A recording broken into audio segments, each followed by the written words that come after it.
Well, yeah, it reminds me a little bit of that scene in the first Batman from 1989, where you have like Bruce Wayne and Vicky Vale, and they're at like these opposite corners, and it's like the snapshot shows the isolation. You have all this opulence around you, and yet they're literally on polar opposites of the table. Yes, and the loneliness that even if though they're together, they're both suffering from loneliness in the relationship. Well, and today you could replace a scene like this with two people sitting on a sofa checking their phones, right? Ooh, it's the same sort of like mental distancing and sense of privacy, even though you're sharing space. That's a great modernization of a scene like this for all you filmmakers out there. There's your scene right there. Hello, everybody. Welcome to our talk. This is going to be really a lot of fun. We are going to be talking about Citizen Kane, done in 1941. And with me today discussing this is Douglas A. Burton. How are you, Doug? I'm doing great, Retro. How are you? I'm hanging in there, but I am super, super excited because of this movie and what it means to cinema. The first time I saw this movie, I was a little girl, and I really didn't understand what I was watching, but I knew I was watching something great. And then, the guys came on. It must have been like TCM, and they talked about the movie a little bit. And I don't exactly remember what they said, but I was like, wow, this is a really special movie. And so I did get to see it another time after that. And I really didn't fully grasp the full concepts of this movie until revisiting it now with a more clinical eye to all of the cinematics. I thought it was beautifully done, and I thought it was an epic movie, but I didn't understand the movie. I was probably way too young to grasp the concepts of what was going on. What about you? Yeah, similar. This is it's a black and white film. Like you said, 1941. Orson Welles is the lead actor. I mean, we were talking about Orson Welles with War of the Worlds in his radio broadcast. Yes. Which was 1931. That was like 10 years before this film. Yeah. So this is in the vein for me of films that were before my time, right? And your parents are like, you have to see this movie, and you're like, okay. And you watch it, and it looks dated. Even in the 80s, you put it on, it's like, oh, it's black and white. It's black right? and white. Yes, it's got the black and white thing going. Yeah. So when I sat down to watch it, I felt like it was I'm doing a favor for Dad, basically. Dad's asking me to watch this. Okay, I'll watch it. And it's funny because now I can see my kids doing the same thing. I'm like, this is the Wrath of Khan. You'll love this. They're like, okay, Dad. So they're carrying on that tradition. But this was one of the, like Casablanca, like It's a Wonderful Life, where it doesn't take long, even for a 10-year-old in the 80s, to begrudgingly sit down to watch what looks to be a clearly dated film. The opening credit, like Wizard of Oz, the opening credits have that like big band, bum, bum, bum, bum. Yes. And you're like, okay, this is a different kind of movie. I guess I'll go with it. But immediately you're sucked into it. And I've always remembered this as a movie that has left kind of a impression on me because of its sensationalism in its character development. Yes. And then its bizarre mystery. Bizarre, like film noir footage with comic book style panels and heavy duty. And I just remember being sucked into it. And I was just like, Citizen Kane. I was like, wow, 1941, they totally brought it. They totally did something here that was worth the time. This wasn't a favor for Dad in the end. It was his favor to me. He did me a favor by introducing me to it. So I loved it. I saw it as a kid. Didn't think I was going to like it. Ended up loving it. And I have a lot to say about it. And we'll get into it. But this was one of those few movies that it was dated, and I got sucked in right away. And it just has held the line ever since. It does. And let's get into it. There it is in all of its glory, Citizen Kane.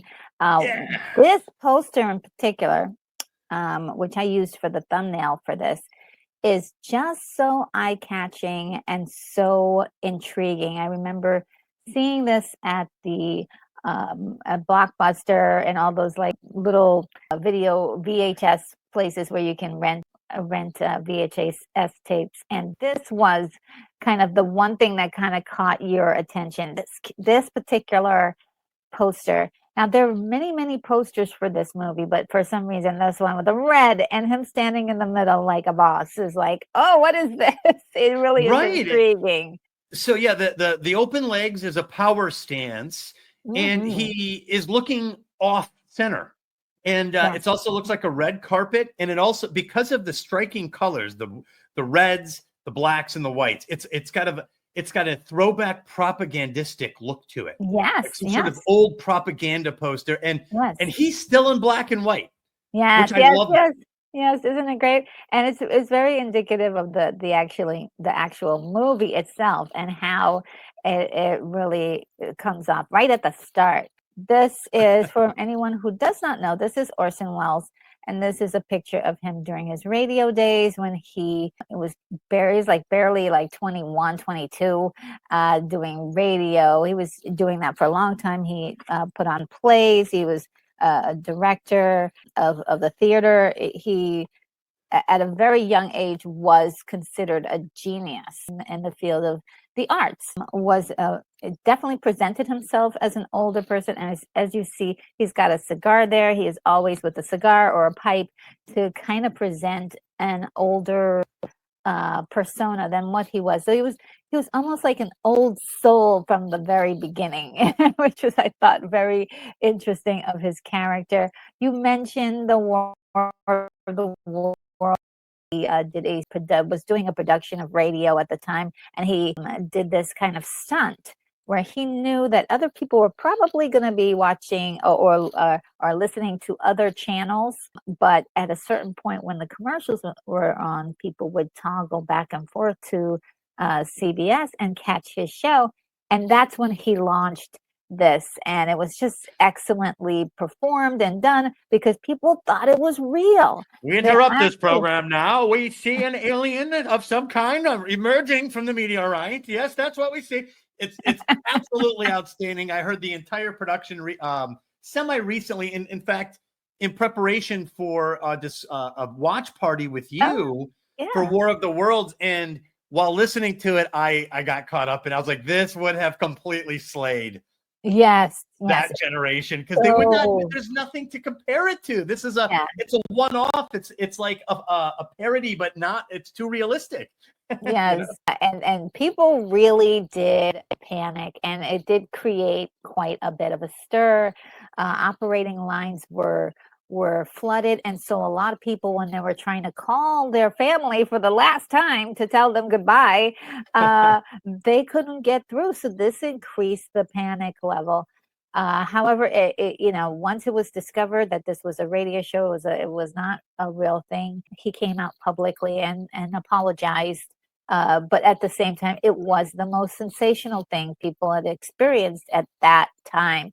And right away, RKO actually signed him on to make movies, and they gave him quite a few projects. I think there were 2 before he finally landed on Citizen Kane. Those 2 he did not go through with. The studio did not like the ideas for that, but Citizen Kane, they were like, okay, we can go with. So then we begin. And this movie, the story really is a lot like the life of William Randolph Hearst. Actually, his unofficial biography or biopic, if you will.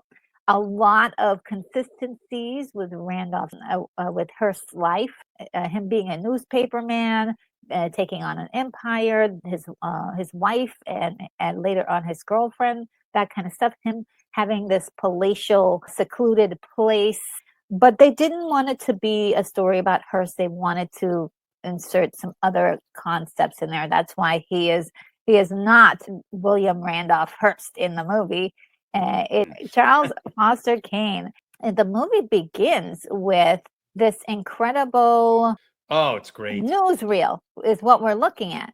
And it doesn't say that it's a newsreel. At first, you think it's just a story, but it is a newsreel that is going News on. on the march. Yes, and just telling the story, and then you feel like you're in the theater, like actually watching this presentation of a man's life cut down into like 10 minutes. The whole thing that has gotten everybody kind of crazy is that his last words was Rosebud.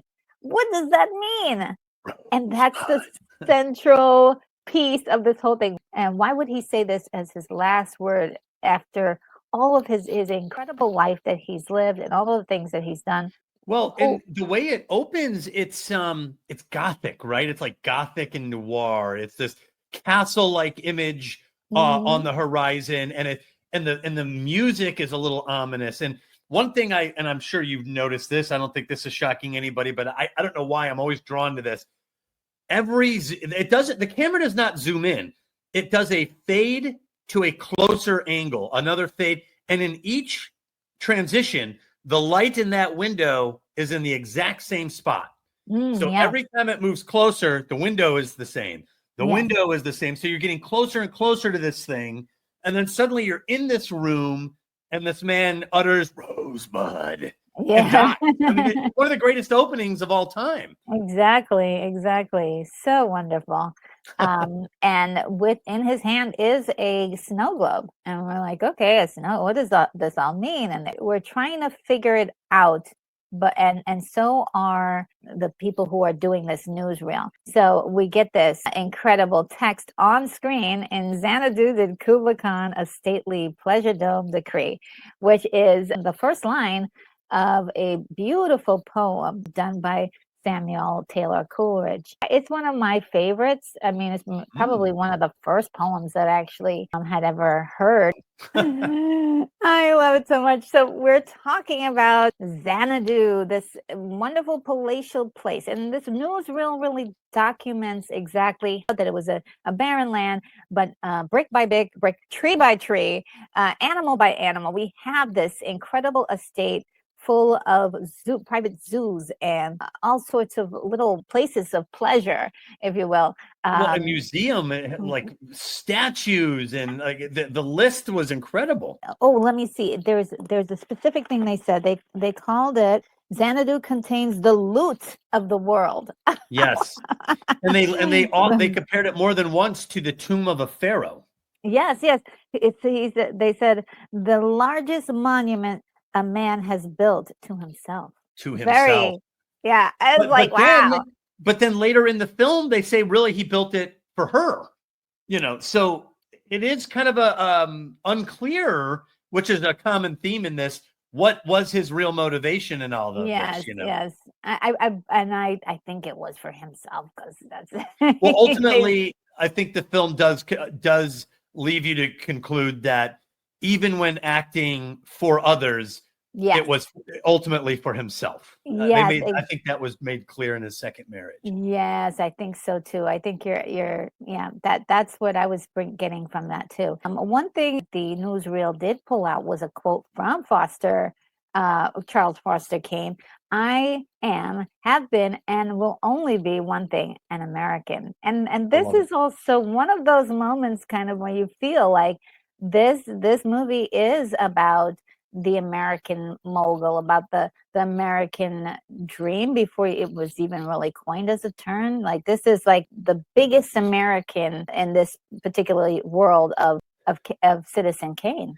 Well, and it means something specific. So the entire time they were doing that exposition, they're comparing him to princes and kings and emperors and pharaohs and all of this stuff that he's building. And it's so over the top, and it's so wide scope, the spectrum of oddities and priceless art and everything that he's assembled into this one place. It does something to the human imagination, because it's impossible. So when he goes, and I will be one thing, an American, what does that mean? Why does that separate him? Why does that one thing define him in a way that separates him from all the other men that came from before him that seem to do something similar? He's a self-made man, right? Yes. He's a self-made man. He's an American. He builds something up from nothing. He's unique to this era.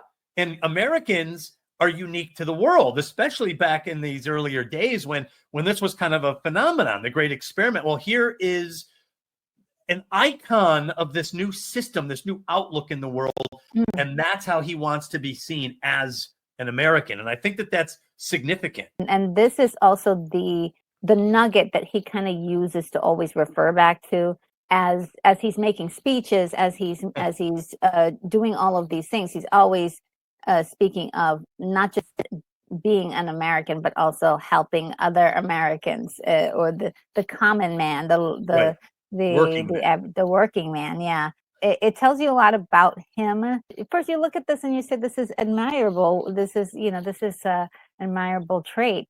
But as you get into the story, you realize what that means to Charles. He seems to be an upstanding citizen, but maybe there's something else a little bit darker underneath all of that. This picture does it no justice.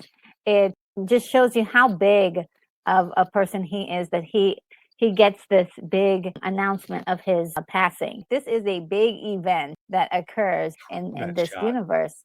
Isn't this amazing? This is when we realize that this is a newsreel, and they're like, hey, something's missing from this. We need to know what the mystery of Rosebud. We all know, everybody knows that was his last word. And it would be a nice way to tie up the story if we could just provide everybody with the answer. What is Rosebud? From a writing standpoint, that entire opening is called exposition. Yes. And for writers, exposition is and it's a challenging thing to do as a writer, because you need to introduce details and information to your audience in Act 1 up front, as soon as possible, if not right in the opening lines. You need to introduce information, and it can't feel like what's called an information dump. That's bad exposition. So bad exposition is where you're like, and then, and you just give us all this information, and you're no longer telling a story. You're just giving us the information. Exactly. And what's amazing to me is that's exactly what they do here. It's a total information dump, but because it's in the context of a propaganda voice newsreel, it's done in world. Such a clever idea. And it's brilliant. And then what's interesting is after you, the audience members, like, wow, who is this guy? These guys don't care. They care about what he said last. As the audience, you're like seduced by this larger than life individual. And then they like snap you away and they're like, no, Rosebud, what's that? And it's like, what's that thing? It's just a word. What about all the statues and the priceless art and the No, we care about this one word that he said. So it's such a jarring shift in the what would be the trajectory of that opening exposition, that I believe it's a genius move. Oh, isn't it? It's wonderful. When I discovered that it was a newsreel, I was like, oh, we haven't gotten to the story yet, but we know so much about the character. And you're intrigued. Yeah, I mean, and when you talk about exposition, I don't want to go too deep into it, but just for anybody who doesn't know, this is the same thing like the scroll on Star Wars. Like the very beginning, that scroll that we see. And anytime you really have a character that sits down and starts telling you, like, okay, 5 years ago, blah blah blah, this happened. I think that would be sort of like, oh, okay, this is the exposition for this. You're supposed to do exposition. A skillful filmmaker or storyteller will do it through dialogue, character, and then world building. The world around you gives you clues about things that help you understand the world. And what's interesting is they don't care about any of that. They're like, Charles Foster Kane, blah, blah. They go on this whole thing and they just build up this character. Yeah. And look, I mean, look at the background. You can't tell anything. There's no world building in that one scene. In fact, the faces of the men themselves aren't even important to the obscured, filmmaker. Yeah, they don't it's matter. Men talking in the dark, backlit, and it's like a comic book panel. Isn't like it great? Sin City or something, Yeah, and one thing about this movie that you will notice is the use of light to set the mood, lighting on faces, how they're lit. And that kind of thing, just absolutely fantastic. Some of the best you'll see, being done here. Yeah, I mean, it will grab your eye and attention right away. But these guys don't care. It is about the story, which is kind of ironic because Charles Foster Kane was a newspaper man with the same kind of like, let's get this story, and it was not about like, what about the people involved? Is this the truth? Or it was just to make this newsreel even better with a nice closing was Well, there. that's this editor's angle. What does it mean with the man who had everything? What does it mean? What does Rosebud mean? The last thing on his mind at the moment of death becomes the most important thing. And to this man, that's the story. And that's a great instinct. And I love the line. He's like, it could be anything. And the other guy's like, a racehorse he bet on once and lost. And I'm like, oh man, it could be that mundane, right?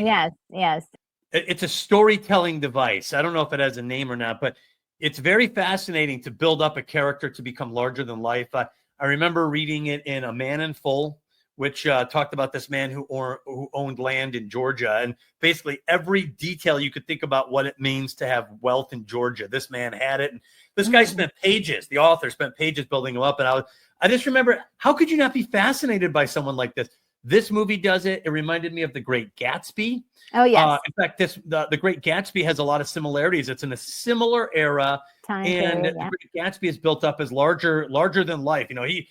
He hung out with he killed the Kaiser, and like just crazy stuff that couldn't be true. And even like you could do it in musicals. A lot of musical numbers will have this larger than life where all the lyrics get to be like Prince Ali in Aladdin. Oh yeah, he's got all these things. So verse after verse is just building up this one character and the story and the myth behind him. So this movie is one of the best examples of that. But I just wanted people to know that there is a tradition there that this movie adheres to, and it's just one of the best examples. Oh, yes. Absolutely. One of the people that were really important in Charles Foster Kane's life is Walter Parks Thatcher. And we go to his memorial, in which to do with the bank, because he's with the bank. These guys are looking after his memorial and his journals. In his journals, the reporter is allowed to look at a few passages that pertain to Kane in particular. Again, lit beautifully. And it says William Allen playing the reporter. Just the fact that we zoom in right over his shoulder and we go in to look at the words on the page, which is the first time I ever met Mr. Kane, and basically we get taken back to 1871. This is where we get to see his family, his mother and his father, and in the far back in black, that's where Thatcher is. Well, before we get into that, I wanted to talk about this actress. This is Mary Kane. It's being played by Agnes Moorehead, who we remember from Bewitched. And she did quite a few other, wonderful roles, but in particular, she's fantastic, and it's one of her earlier roles. But here we get this wonderful scene where we can clearly see they call this particular cinematic vision here deep focus, where you can see all of the characters in complete focus of the camera. It doesn't obscure them or blur them out. The depth of field is the complete opposite, where it's blurry in the background on purpose, and everything in the foreground is in total focus.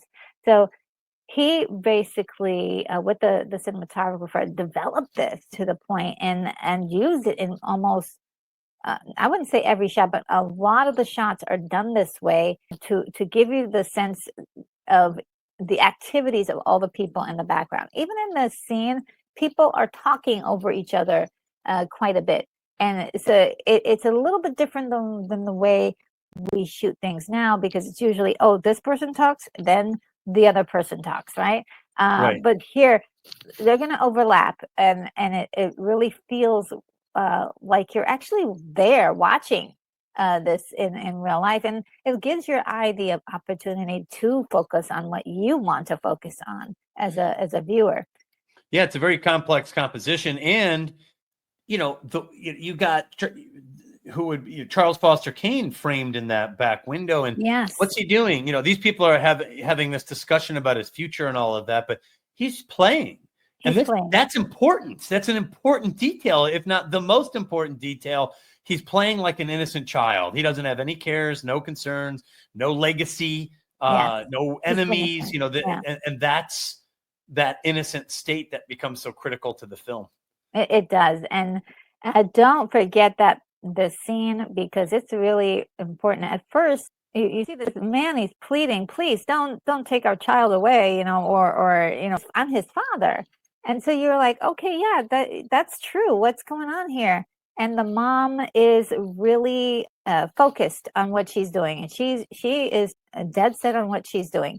Yeah, she's And got much he more of a is, transactional mindset here. yes, and what they're building up to is that this particular, they have a large sum of money, a ridiculously large sum of money that she is trying to transfer to her son, and trying to also keep from her husband, who it doesn't really belong to. He's like, oh, but I have a right to it. And she's like, basically the lawyer, the banker says, this is her money. So it was given to her. And probably because she does have a sense of ability in that, or a sense of knowledge in that department. This place that they're in is actually her boarding house. So she's very business minded. And so now she's like, okay, I want to set something up where my child is going to get the best information and best education, the best knowledge to be able to know what to do with this money. She's asked Thatcher to take the child away from the home. It's really kind of shocking, because you're like, oh no, he's going to leave his family. First you think she's cruel for doing what she's doing.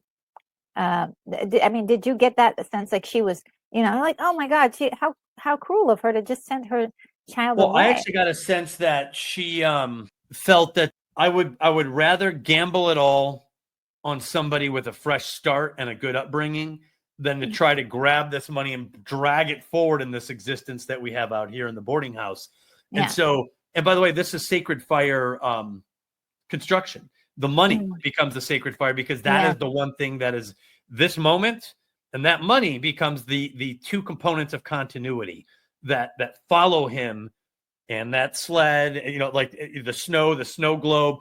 These are all the details of continuity that matter. It's almost like the entire 85% middle of the film are a distraction, a brilliant red herring. Yes. To come back to this. Ultimately, yes. Ultimately, yes, right. Great. Yeah. Return the I love that. of the sacred fire. We talk about this in terms of writing for people who care about writing and character construction. Where your character comes from freaking matters. It matters a lot. He never gets over this. Yeah, he never gets over. And neither will your character. Your character cares about where they come from. And there's something about where they come from that they just can't shake. So if you're going to design a character and you don't have, and they come from nothing, they're missing a fundamental component of identity. That means something. So anyway, this is done brilliantly. This is done brilliantly. Thatcher is there, played by George Coulouris. He does such a wonderful job at playing Thatcher. Immediately, and upon hearing that he has to go away with this man, Kane is very, very upset. He's very upset. Even though maybe things aren't perfect at home, he loves his family and does not want to leave. And there seems to be a specific kind of closeness between himself and his mother. I don't know if people don't know, Rosebud is the sleigh, and he uses it as a weapon to revolt against what is happening to him. Almost like a barrier. And by the way, this is also a refusal of the call in the hero's journey sense. The hero refuses the call to adventure. Yes. Before accepting it. And to make this so symbolic, he uses the sled as a kind of barrier. Yes. Like, you're on that side, I'm on this side with and you, like you said, that the mother is right behind him. She's on the other side of the sled. This becomes of paramount significance in terms of symbolism for this. His life work, really, the meaning of his life is to just oppose anybody of authority, and oppose specifically Thatcher for a while there. And it seems like, he's being a naughty boy by doing that. And even his father yells at him. His mom, on the other hand, grabs him and says, sure, I bet you would like to discipline him for this. And then you get the idea, maybe he is, slightly maybe abusive. The way she holds him and the way she says, you won't be able to get at him when he's, he's gone. It's implied that at the most innocent, it's implied that the father is an old school disciplinarian that may harm him as a form of discipline, right? And at the worst, he's just flagrantly abusive. I think it's somewhere closer to the innocent side, that he's just an old, hard patriarch who's willing to, get a switch and whip the kid if he's not doing good. This is 1871. This is not definitely 1971. So, there is a sense that she is saving him. She is. And by the way, and I talk about this in this book, I talk about Moses's mother, that there is a sense, a lot of heroines, and I'll keep this brief. I know I didn't plan on talking about this actually, but which book? The Heroine's Labyrinth. There is something in the Black Swan that explains her behavior. And I talk about Moses's mother. Heroines are not opposed to this. Heroines, when they feel like they don't have options, are willing to trust randomness. Meaning, like Moses's mother, she put him in a cradle, and she let the randomness of the river determine his fate. And that's what she's doing. So it is an effort. And what happened to Moses? He comes back as the most powerful. He becomes very powerful. So I think this is more in line with that, a heroine who would rather trust in randomness to determine the child's fate. I love that. Yes, because she does. She doesn't know if it'll work. And randomness matters. From the heroine's mindset, the predictable world that she's in doesn't seem to have a lot of options. So she's calculating, give him the money and shoot him out like a pinball, and let maybe he'll hit some of the big numbers, right? Yes. Maybe this is and think about it. Her strategy works. This works. He becomes one of the greatest Americans, according to the story, ever done. Same thing with Moses. The heroine, the mother, her strategy works. Oh, so good. I love this. Oh my gosh. And so there we have the abandoned sleigh, and he's off to a brand new start with Thatcher. And on the most part, the relationship he has with Thatcher is very, very uneasy. Thatcher seems to be a nice guy. He does not seem like he's being excessively cruel or anything. Not at all. He and he seems to be following the instructions the mom left to him exactly. Like, these are, make sure he gets in the good schools, make sure all these things. I also wanted to, before we go on, I wanted to mention that the mom and the father is to receive $50,000. That's what cools the dad off, by the way. Yes. In 1871, that's a lot of money. Every year they're supposed to get that. It would be $820,000 a year. Oh wow, that's $820,000 a year today. Oh wow, that's crazy. Each they were going to get for the rest of their lives. Wait, did you say? Do they each get 25 or they each get 50? They each got 50. 1.6 million a year. Yes, and just for anybody who maybe had missed it, the money comes from a mine that is underneath the boarding house or attached to the land somehow, and so that's why it's in Mrs. Kane's name. So I think it even makes her solution make more sense. And she didn't acquire the money on her own. Yes. She would much rather give it to him and then shoot him into the cosmos to see what happens instead of claiming it for herself. Like you said, she still gets some cash here, but she gave most of it away. And Thatcher, unfortunately, counts that at some point, once Kane gets his hands on that newspaper, he goes to town just completely barraging Thatcher with a whole bunch of newspaper articles about his businesses and his business deals. And it's just a headache for him. And he's like completely out of his wits, being tortured by Kane for years and years. This is how Kane feels he's doing the right thing by just going after people and terrorizing them for years and years, just because they're authority figures, Yeah. He doesn't trust men in power, and feels that there's corruption there. Yeah. And he has set it upon himself to break that up. And he realizes that the newspaper is one of the greatest weapons. Especially, again, this guy's never done anything really mean to him. He's just doing his job. But this is an interesting conversation about running a newspaper, and also like the two sides of who Kane is a guy who's running a newspaper and looking for the story to get at the man, if you will. But at Right. the same time, he is also the guy who owns a whole bunch of property in all of the things that he's even talking about. So Right. he's going against his own self-interest. And Thatcher tells him he's losing about $1 million a year. And he says, well, if I keep doing this, I'll close down in about 60 years. So I guess that gives you a kind of an idea of how much money he has. He's got about $60 million. Woo! So I That's was a like, lot of money back then, man. I that's mean, that is like a lot unlimited of money. money it's like a Elon Musk type of money today, where you can just do whatever you want. You can build spaceships if you Yes, want or whatever. But also, yes, it shows you his mentality. He sees the money as a means to an end, not as something meant to be sustained.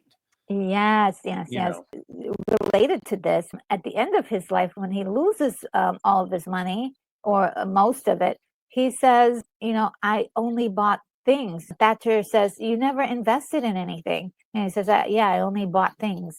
And that was how he, used the money, instead of investing it in like smaller businesses or right? helping other people in that way Right. It's actually monetarily. not capitalistic. I know capitalism in some circles has a bad word, but it's not. It means capitalism is, how do you create something of value that people will pay you for?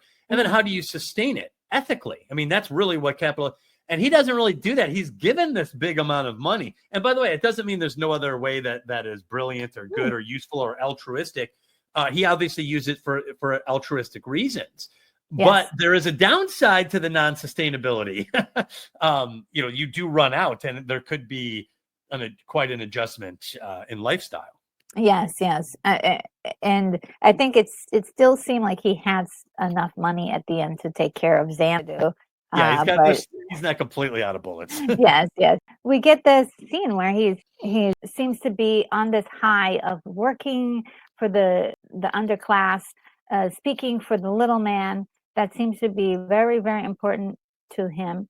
And I think, of course, his upbringings of being brought up in such a poor environment, I mean, financially poor, he wants to speak up for his his parents and him and people like him when he was a child and he didn't have a lot.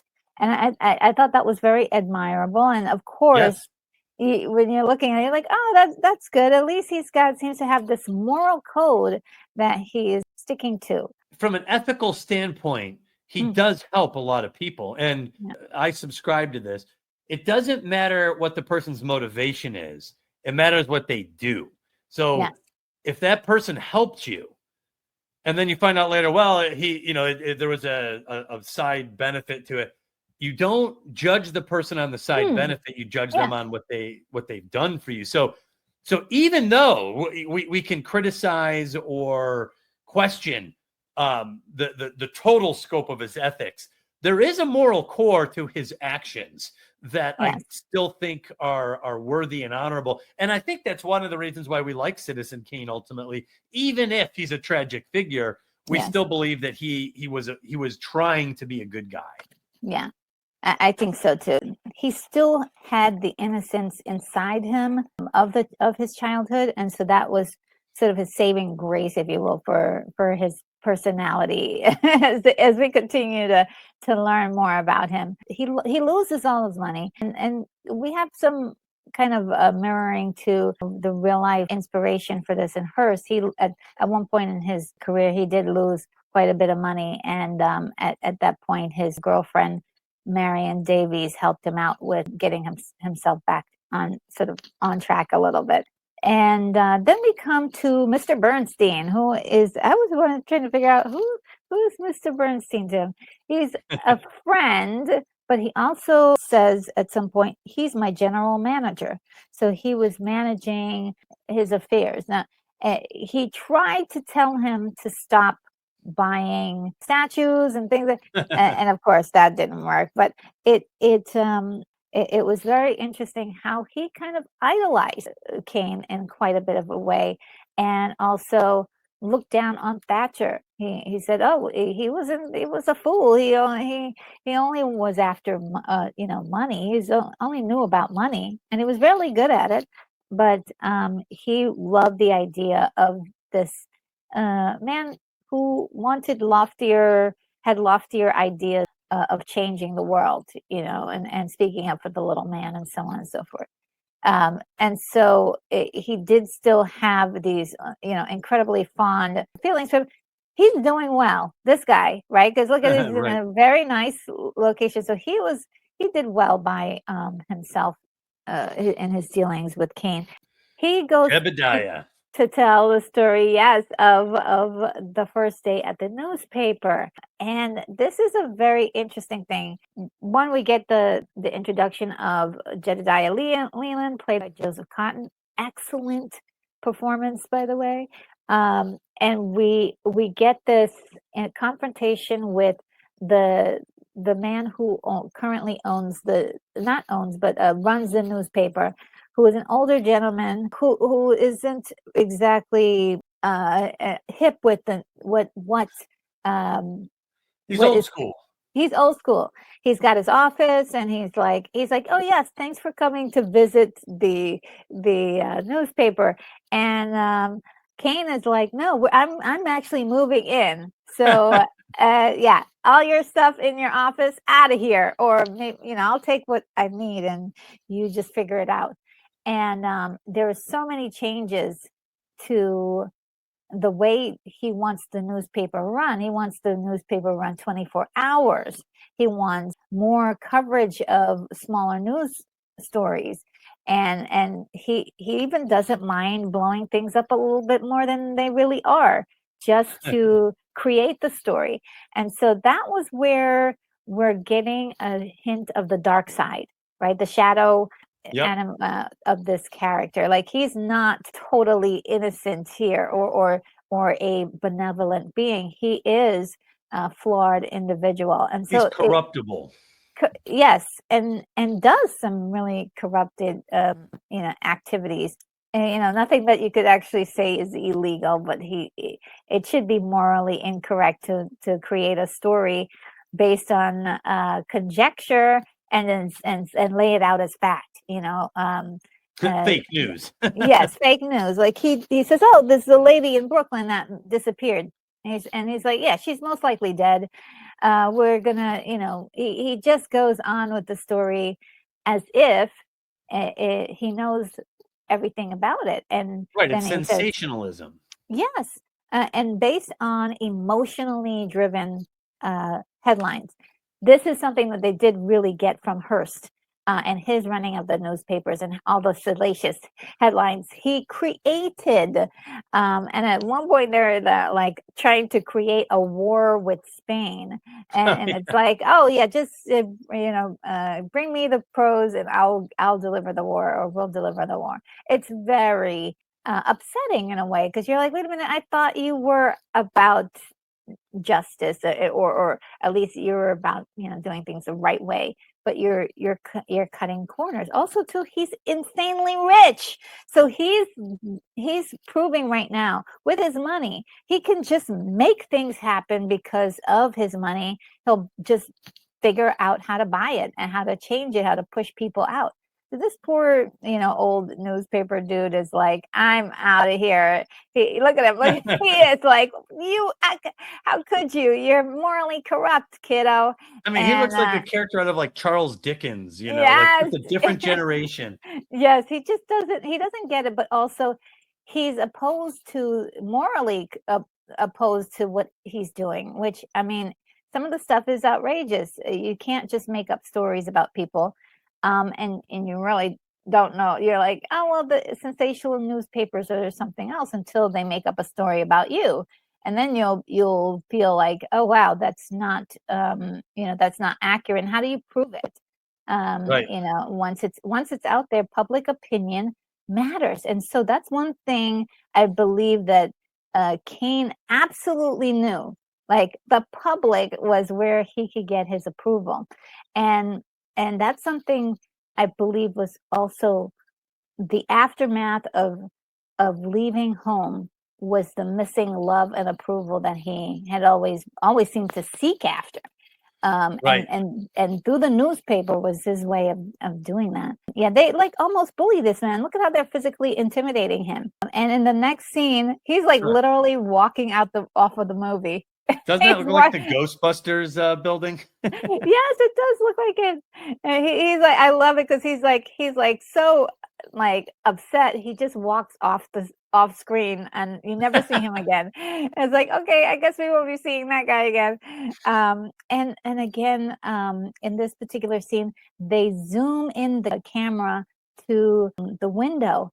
And it's just beautifully done. Every scene, the way it's sculpted. I mean, craft is going on in the making of this film, which is really incredible to see. Again, the lighting. I mean, it's like butter. How do you get that like, shot where the two guys on the side are completely lit and the guy in the middle is completely obscured? This is the genius of this movie is how they were able to light things in that beautiful way. It looks like a delicious mousse, right? A chocolate mousse that you can just, dive your spoon into and take a wonderful bite of it. It's beautiful. This scene in particular, Kane is creating a declaration that he will always be there for the people no matter what, even though we've just seen him make up a story. And we just saw him make up a story. And so I'm like, oh, okay.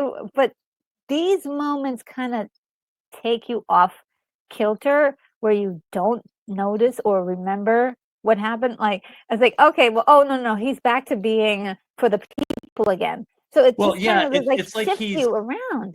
Yeah, it's almost like in one scene you assume he's the good guy because the story's about him. Yes. So when he makes those like underhanded comments, you're like, maybe that's just commentary about abuses of power. Oh, but he really does love. So it's like it's almost like he's self-aware that you could do all these dangerous things, but I won't do these dangerous things. But we'll do a little bit of these dangerous things. So he's all around it. So it feels like he's making commentary, even. But then you realize that's how he thinks. Yes, he's everywhere with it, and because he has a ridiculous amount of money, he doesn't have the self-awareness to like stop himself from doing this. He just goes for it. And then the consequences later, we deal with it. We buy it away or whatever.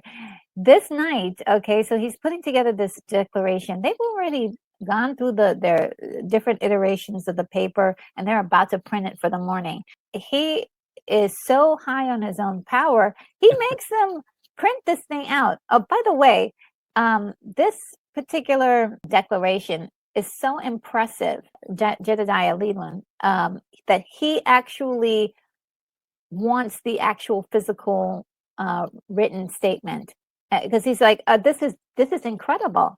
I want to keep this thing. This is something that he has held now in his heart. And one of the reasons why he continues to follow and is enamored with Kane and almost can be considered like his best friend, if anybody could be considered. He said I could be his best friend, but if I'm not, then that tells you a lot about him because right. they had gone through a lot of things together. Like they had gone through schools, they had been kicked out of schools together. They had a lot of the same creed. The same manifesto, same creed, and then they kind of veered off somewhere along the path. But at this moment was the height of his admiration for his friend, and I thought that was really like I had a warm feeling in my heart when that happened. So the next morning they stopped the prints. They stopped the prints to put this manifesto or this decree in the paper, so costing them a lot of money. This is another one of his money moves where he's like, I have a lot of money. You're going to do the impossible for me. Stop the press and print this in the paper for tomorrow. Right. And now in storytelling, this is called a conscious conviction. This is what the lead character states consciously that their goal is. But as a writer, there's what's called the unconscious conviction, which is what they really want. And what's so great about this is when you do a conscious conviction, because it's almost like a red herring in a way, you know, I want to do this thing.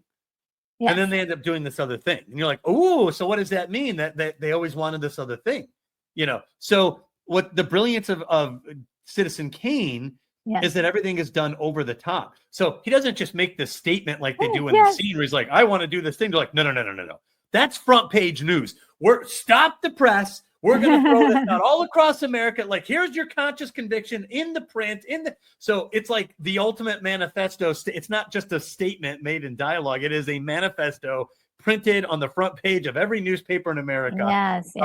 It's the ultimate conscious conviction, which, of course, from a writing standpoint, really sets up powerfully the contrasting unconscious. The bigger you go with your conscious conviction, the more jarring the unconscious conviction will be. So this sets up the whole film in a large way with this over-the-top statement. Yes, I love it. And you know, you can almost imagine other people who are reading the paper like, oh man, this is so good. They may even clip it and post it on their walls. And, you know, just because it's such a powerful decree. And yet there's a sense that, it means something to Kane at this moment. Yeah. But it's not something he holds in his heart. Well, it's a conviction. All the time. Right. Here's the thing. It's not that he's misleading or lying. No. Yeah. When a character has a conscious conviction, this is what they're conscious of. This is what they're aware of themselves. This is what they want to be true. Yes. So they say it in earnest, and they say it and they mean it, but they're unaware of the power of the unconscious conviction, which is the unprinted, unknown statement deep inside that actually guides you. And that is contrasted heavily in this movie. And the unconscious conviction becomes the whole purpose of the statement of Rosebud. Oh, yes. Oh my God. Well said. My goodness. That's what I'm saying. Like the brilliance of the movie, the brilliance of the storytelling, it takes these simple rules of storytelling and it does something with them. Not that's only brilliant and clever and in character to the world and in character to Charles Foster Kane, but they're elevating the craft of storytelling when you do it in a way that we haven't quite seen like this before. Yes. Oh, I love that. I love it. We get now a little bit more of the corruption. We look at he's now becoming more and more competitive with other brands. And so we got the Chronicle. He's got the Inquirer. This is the Chronicle, the competing newspaper. They have a bigger circulation, and they also have a team of star writers that people want to read. What they have to say in the paper. So like YouTubers. Yeah. And it took the Chronicle 20 years to get these incredible writers. And just like 6 years later, he's got them. He's got them all. And he now establishes his newspaper as the most circulated newspaper ever.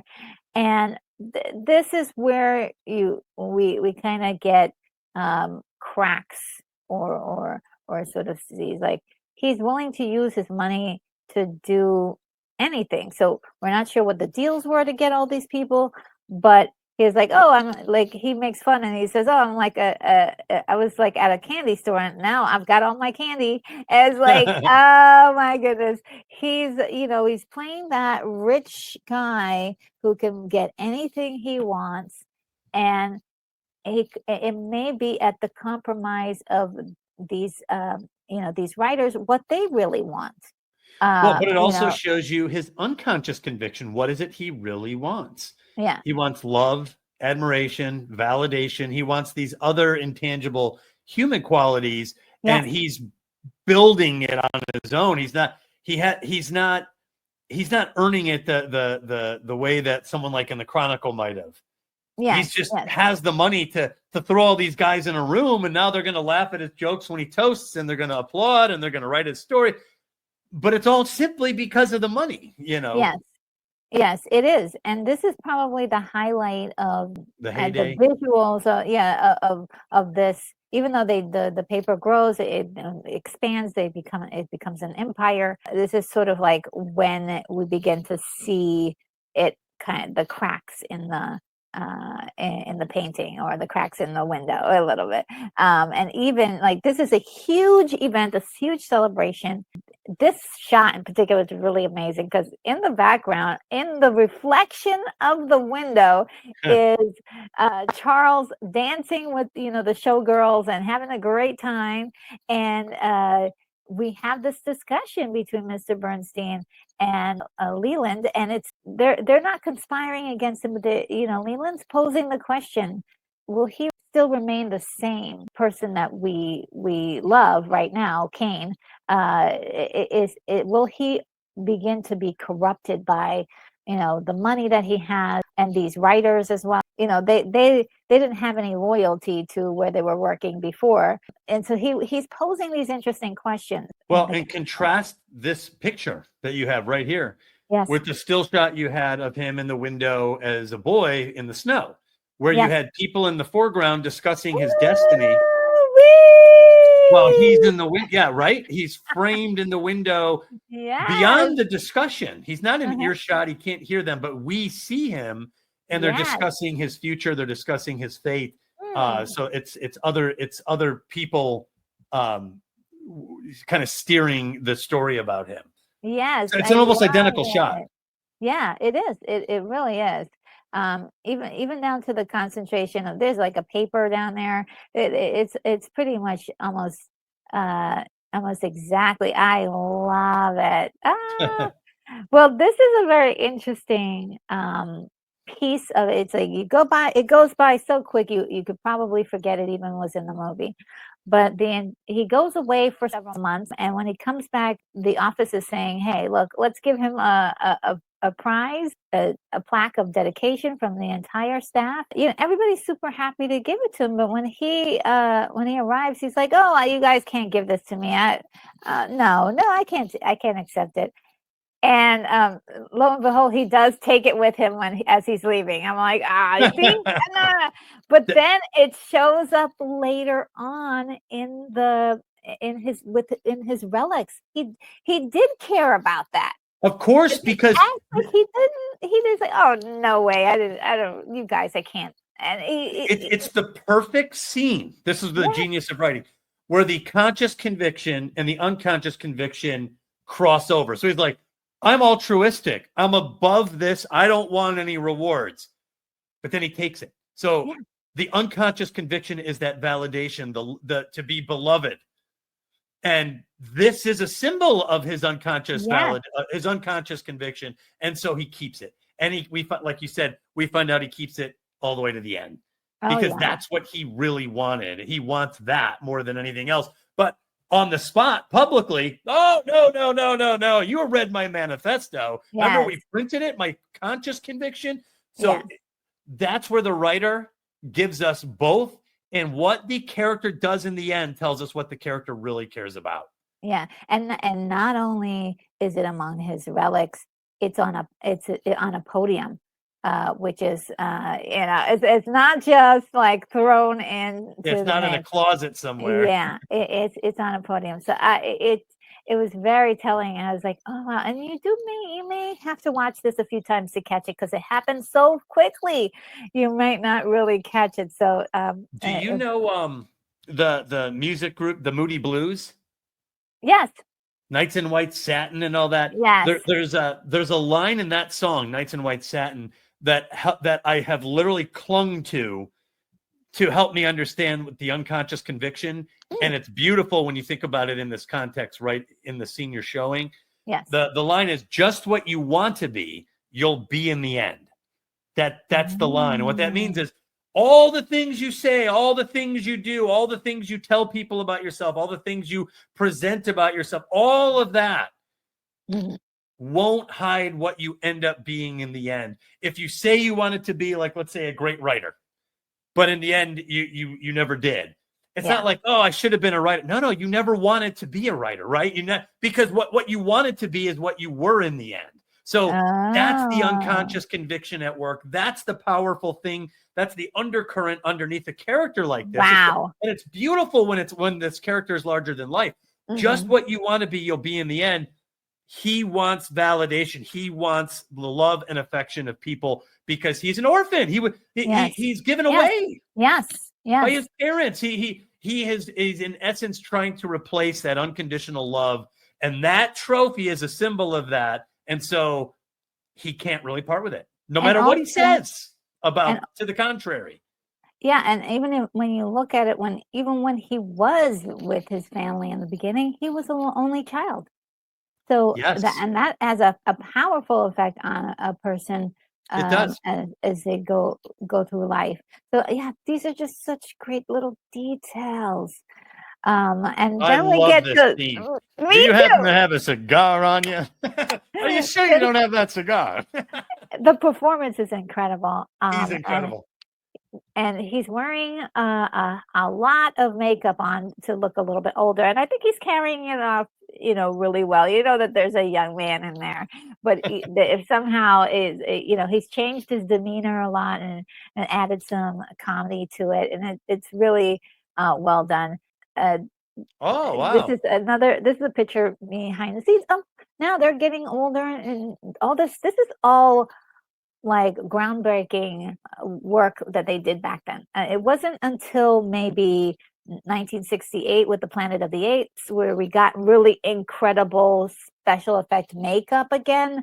But this is a really incredible feat that they did to age him appropriately or age the characters appropriately throughout the entire movie. And this It, is an art form that Hollywood becomes famous for. yes, yes.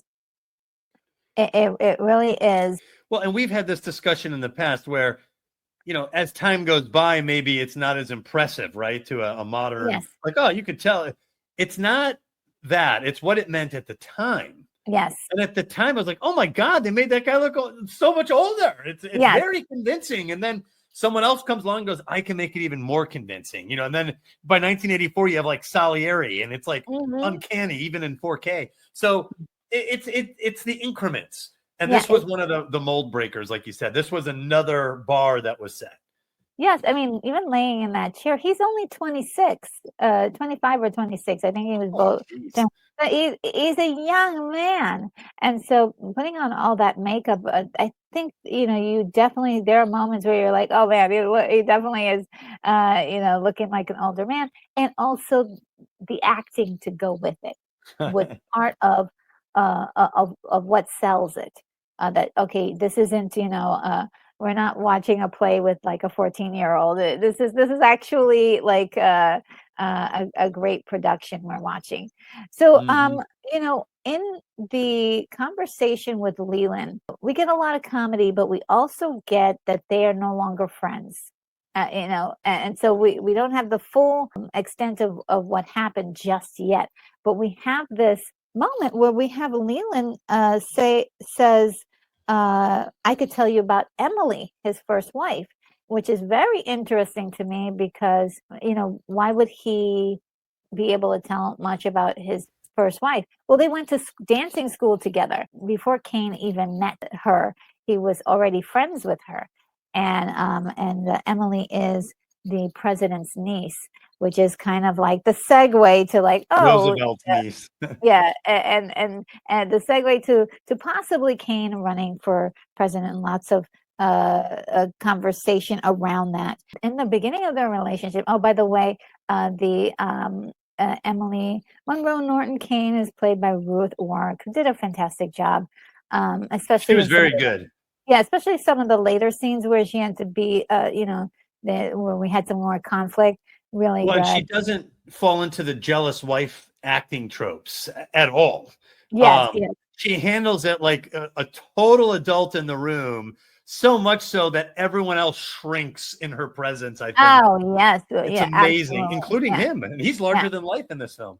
Yeah, absolutely. And we've watched in this really interesting montage their relationship go from extremely adorable and sweet and like, oh, I love you, you're so Oh, beautiful, to like almost contempt and and then just utter. despondent. Yeah, it's just like, and then we have this one scene where they're so far apart. They're now worlds apart almost. So you get this separation of their connection, and it's all told within a montage. I love Yeah. that sequence for its ability to tell the story efficiently and just give us, like, oh, this is what happened to their relationship. And the main reason why is because he would put out articles against her uncle, and she Yep. did not like that. This is fine if you're attacking everybody else, but not her uncle. And so he was like, I don't care. I am a newspaper man. I will put the news out. And he would spend more time at the newspaper place than with her, even since the beginning. And that wore on their relationship. Well, yeah, it reminds me a little bit of that scene in the first Batman from 1989, where you have like Bruce Wayne and Vicky Vale, and they're at like these opposite corners, and it's like the snapshot shows the isolation. You have all this Mhm. opulence around you, and yet they're literally on polar opposites of the table. Yes, yes. And the loneliness that even if though they're together, they're both suffering from loneliness in the Well, relationship. Well, and today you could replace a scene like this with two people sitting on a sofa checking their phones, right? Oh, It's the same yes. sort of like mental distancing and Mhm. sense of privacy, even though you're sharing space. That's a great modernization of a scene like this for all you filmmakers out there. There's your scene right there. All right, so one night while Mr. Kane, he was on his way to his warehouse so he could see some things that were saved from his mother's place. So he was going to see the legendary Rosebud, but in the interim between, waiting for the bus, he meets this lady who is just giggling on the street like a crazy person. This young lady who is a 21-year-old who lives in a boarding house or a house for young ladies. And And efficiency. Oh yeah, that's right. There's I have to keep the door open. yeah, she has to keep it open because when she has gentlemen visiting her. Her name is Susan Alexander, and she is working at a theater where she is handling the music sheets. So she's not actually doing a whole lot, but assisting around the theater.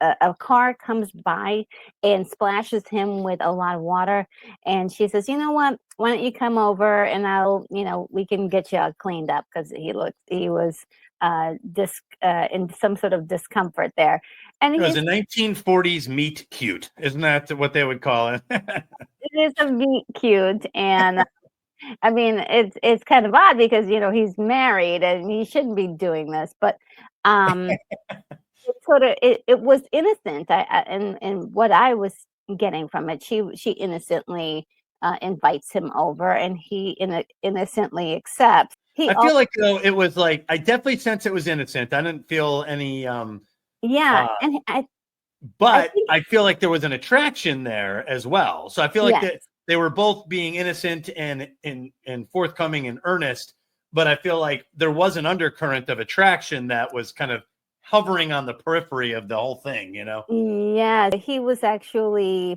uh, felt sorry for her because she had the toothache, and felt if he could get her to smile, if he could get her to laugh, she would get her mind off of how much her tooth hurt. And the reason why she was laughing is because she was taking some medicine that made her feel a little Little loop. goofy. And now, according to the lore of this movie, or rumors and inside information, this young lady here is basically the inspiration for Susan Alexander, the girlfriend of William Randolph Hearst. he separated from or divorced his wife and got this young lady here. And so the rest of the movie, the love interest kind of really revolves very lightly around her as a concept, not necessarily copying her exactly. Her But name, it's there. yeah, she was sort of like the inspiration. Marion Davies was her name, and she was an up and coming actress when Hearst met her, and he helped her career. And so a lot of this whole talk about some of the stuff that we're going to go into later on with the parties that happen at the Kubla Khan Xanadu estate actually was sort of modeled around her parties, that she would bring celebrities to come to hang out at Hearst's little, he had a cove hideaway as well. And so there was a lot of similarities. But one thing that Orson Welles said later on in his career was that he didn't like how the portrayal of Miss Davies ended up in the movie. He said that she was really talented and she was a real sweetheart, really Yeah, because nice the movie lady. really portrays her as someone who didn't belong there. Yeah, yeah, a That little Citizen more. Kane, right?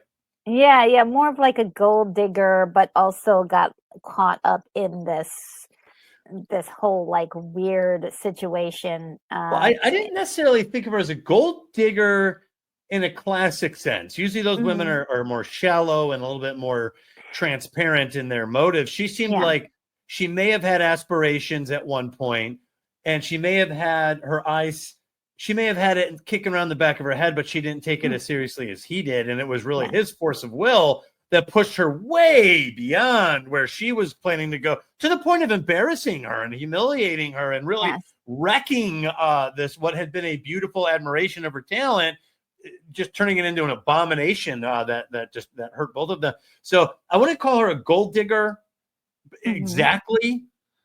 Yeah. It's really him. I think he was He was. looking for that trophy starlet wife and Mhm. wanted to make her into something more than she really was, and it hurt her. I'm like, it was Oh, painful yeah, it was experience for her. tragic. It was incredibly tragic.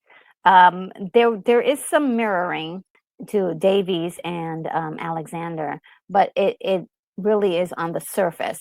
It's sort of like the formation was there of the building, but all the stuff inside is totally different. But Nice. yeah, when I say gold digger, I don't think she was looking at him as an opportunity necessarily when she met him. I don't think I take back what I said there. But it's sort of like this Well, I young think I know what girl you. dating this older man. Like what else would she have in common? She liked the way he made her feel important, and he kind of centered her quite a bit by doing all this stuff. He says, I'm going to do all of this stuff for you. Yeah. And so there was a sort of like no one really gave her that kind of attention except for her mom. And there she is, like living alone in this sort of halfway house for young ladies. So it's kind of interesting how this kind of, I think, very innocent relationship in the beginning, it just kind of gets twisted and tragic, later on. Yeah, well, And I definitely got a sense that he's attracted to her, and I think he was well behaved. I don't think he was crossing any lines, but I think the intent, there was like I said, that undercurrent of intention Mhm. there, probably on both their parts. Like you said, she may not be a pure gold digger, but she was willing to date at some point, or this is questionable with a It's married questionable, guy. yeah, right? Yeah, It's you're not sure. questionable. So like there's still, you might be doing something in it, and I learned this too. You might be doing something innocent, Mhm. but you might be also doing something questionable. And I decided that doing something questionable still needs to be addressed. Like Yes. you still need to address that. So Yes. you're not off the hook just because it's innocent. And I think that's where they find themselves in this sort of Mhm. slowly escalating interest in each other. Yes, yes. And one other thing too, I think he adores about her is that she has absolutely no clue who he is in the beginning. Like Yes. he actually like it laughs at his jokes and is very interested in the things that he has to say, just because because she does find him interesting, and he is like lavishing more attention on her than probably anyone he's ever really we've ever Well, seen in the but he's story. also getting reliable responses from her. When you're Mhm, this rich mhm. and this powerful, everyone laughs at your jokes. Everyone thinks you have a Yes, great idea. Everyone praises you. So you get used to these sort of like inauthentic people, these yes, inauthentic. So here's this person, she's just laughing. She doesn't know who. So I think that is extremely appealing to someone who may be desperate for authenticity. Especially, I mean, we're talking about Citizen Kane. We're talking about Rosebud. You yes. know, so that desire for authenticity probably was a fatal attraction, so to say. Yes, yes, unfortunately. So as we continue to go on, and you can see this is probably the one of the few times you ever really see him like super smile. And as he was getting older, it seemed like he was smiling a lot less. And now, she's kind of brought back the smile to his face, and this incredible like energy. And during this conversation he has with her, he asked her, "Well, what do you do?" Like he's trying to find out about her life and Well, I think he's more about probing, her. like, how can I help you? Is what Yes, is right? yes, yes, absolutely. I felt that energy. Like he was like, "Okay, what can we do for you?" And Yeah, she says, "Well, I guess I like singing, and my mother wanted me to be a singer." And it dawned on me when I was listening to her. I was like, "Oh, she really doesn't want to be a singer. She only wanted to be a singer because her mother made her really push for it." And so right. he's like, "Oh, let me hear you sing." Like he didn't even hear the part or wasn't really paying attention to the part where she was saying, "Yeah, my mom really wanted me to do it." And while she's saying that, you could see her body language is like changed a bit. And he's like, "No, no, no, let me hear you sing." And she sings for him. It's not that bad, but it's not that great either. Yeah, Um, it's not the stuff of superstardom. yeah, it's like she did a great job. Meanwhile, the doors open, so everybody in the building probably is hearing us. And it's really cute. He's like he gives her a standing ovation. He claps for her, and I wonder. I'm like, is he enthusiastically clapping for her because he really enjoyed it? That maybe that she played just for him, or is he just like, oh, we could work with this? Is the wheels in his mind, is it starting to move on? Like, we can get her classes, she can be on stage, you know what do you think there at that Yeah, moment I when I he think you're exactly right on both accounts. I think that he's genuinely impressed with, I could say this as a guy myself, like, and you probably understand the same impulse when you meet another creative person. Mm, There's always an immediate excitement, like, oh, cool. So yeah, you have this thing too, like you know that there's some sort of kindred yeah, something there, right? And yeah, in his case, I don't think he's the creative type, but he's a what's the word? A self-made person. So, and a creative person has that potential, right? That you mhm, can mhm, you could build something up from just that one talent. So I think mhm. he saw in her a path from something small to something large, similar to his trajectory, but he just imposed too much on there. He assumed that that's what she wanted.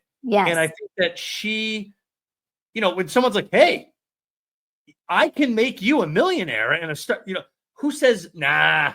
yeah, yeah, Who says yeah. no to? So she wants to believe him, Yeah, and it's an opportunity that if anyone has limited means, and you have like a godlike American entrepreneur sitting in the chair, that's a tough.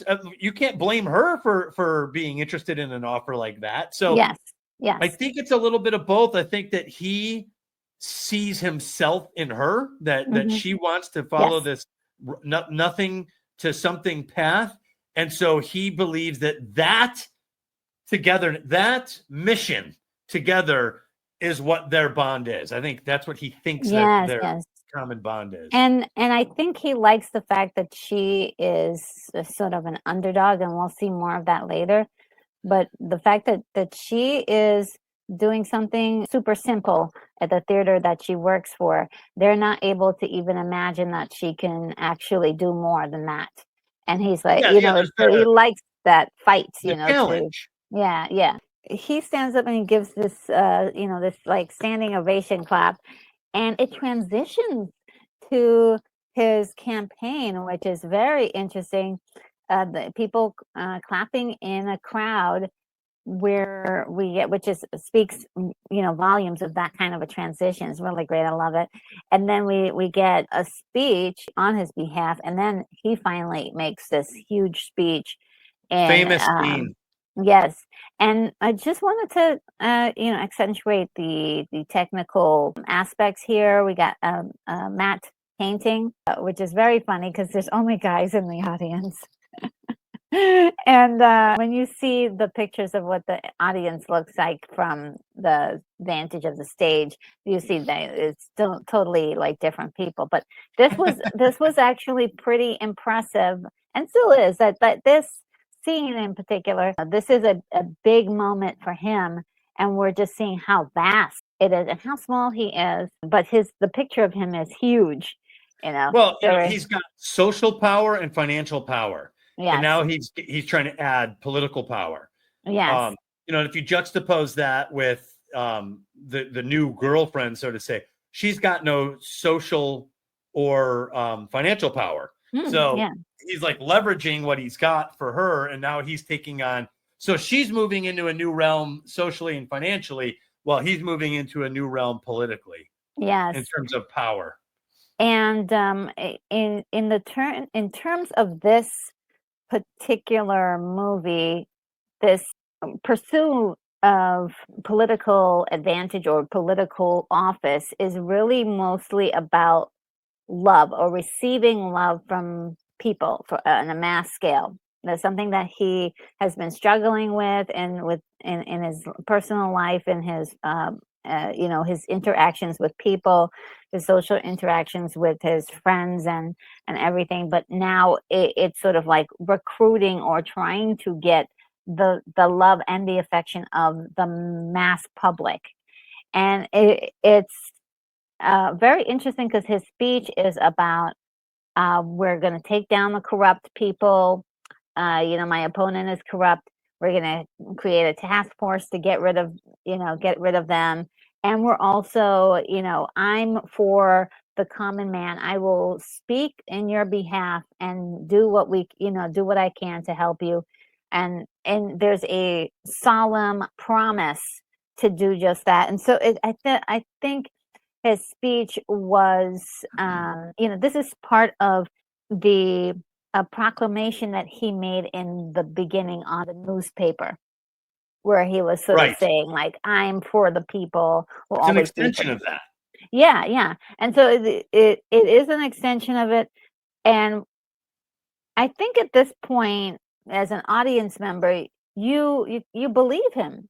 You believe that he really would do something like it, even though we've seen him do a few corrupt things here and there, like buying out the competition's newspaper guys, and all the little sneaky things, maybe manufacturing stories, that kind of things. But you still feel like his heart is truly in the right place. It's a credible claim to a viewer, right? Mm-hmm. It's something that we're like, oh, okay, so he's going to take this goal and now put it out as a political platform for the American public, which is a big difference. One is like, I'm doing something about it through journalism. The other is I'm doing something about it for all of you, as a demigod. Yes, yeah. It's an incredible scene in the movie. It's iconic. You'll see this image follow this movie in various forms. I think even the new one shows like the red curtain, it's a black and white film, but they turn the curtains red, but it's still this certain image of him as the focal point in this political party. And that picture there, the background, his political photo portrait is the thing I think of first when if I were to pass you on the street and you're like, hey, have you ever seen Citizen Kane? This is the image my mind will conjure up first.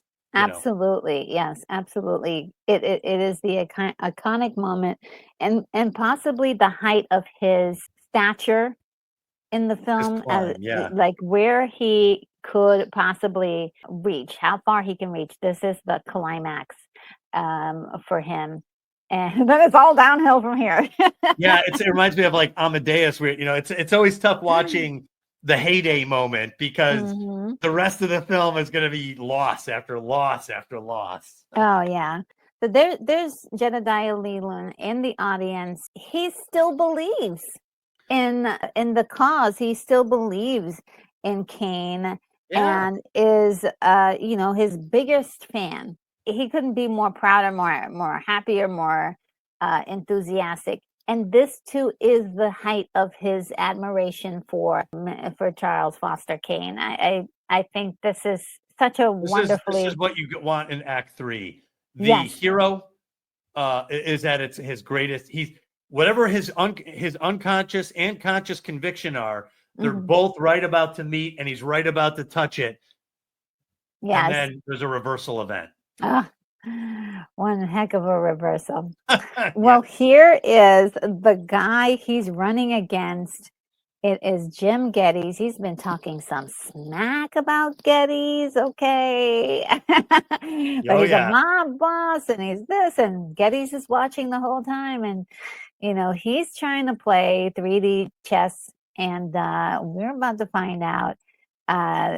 We get this incredible picture of Charles Foster Kane and his wife and his son, who was a big fan of his dad, and just definitely,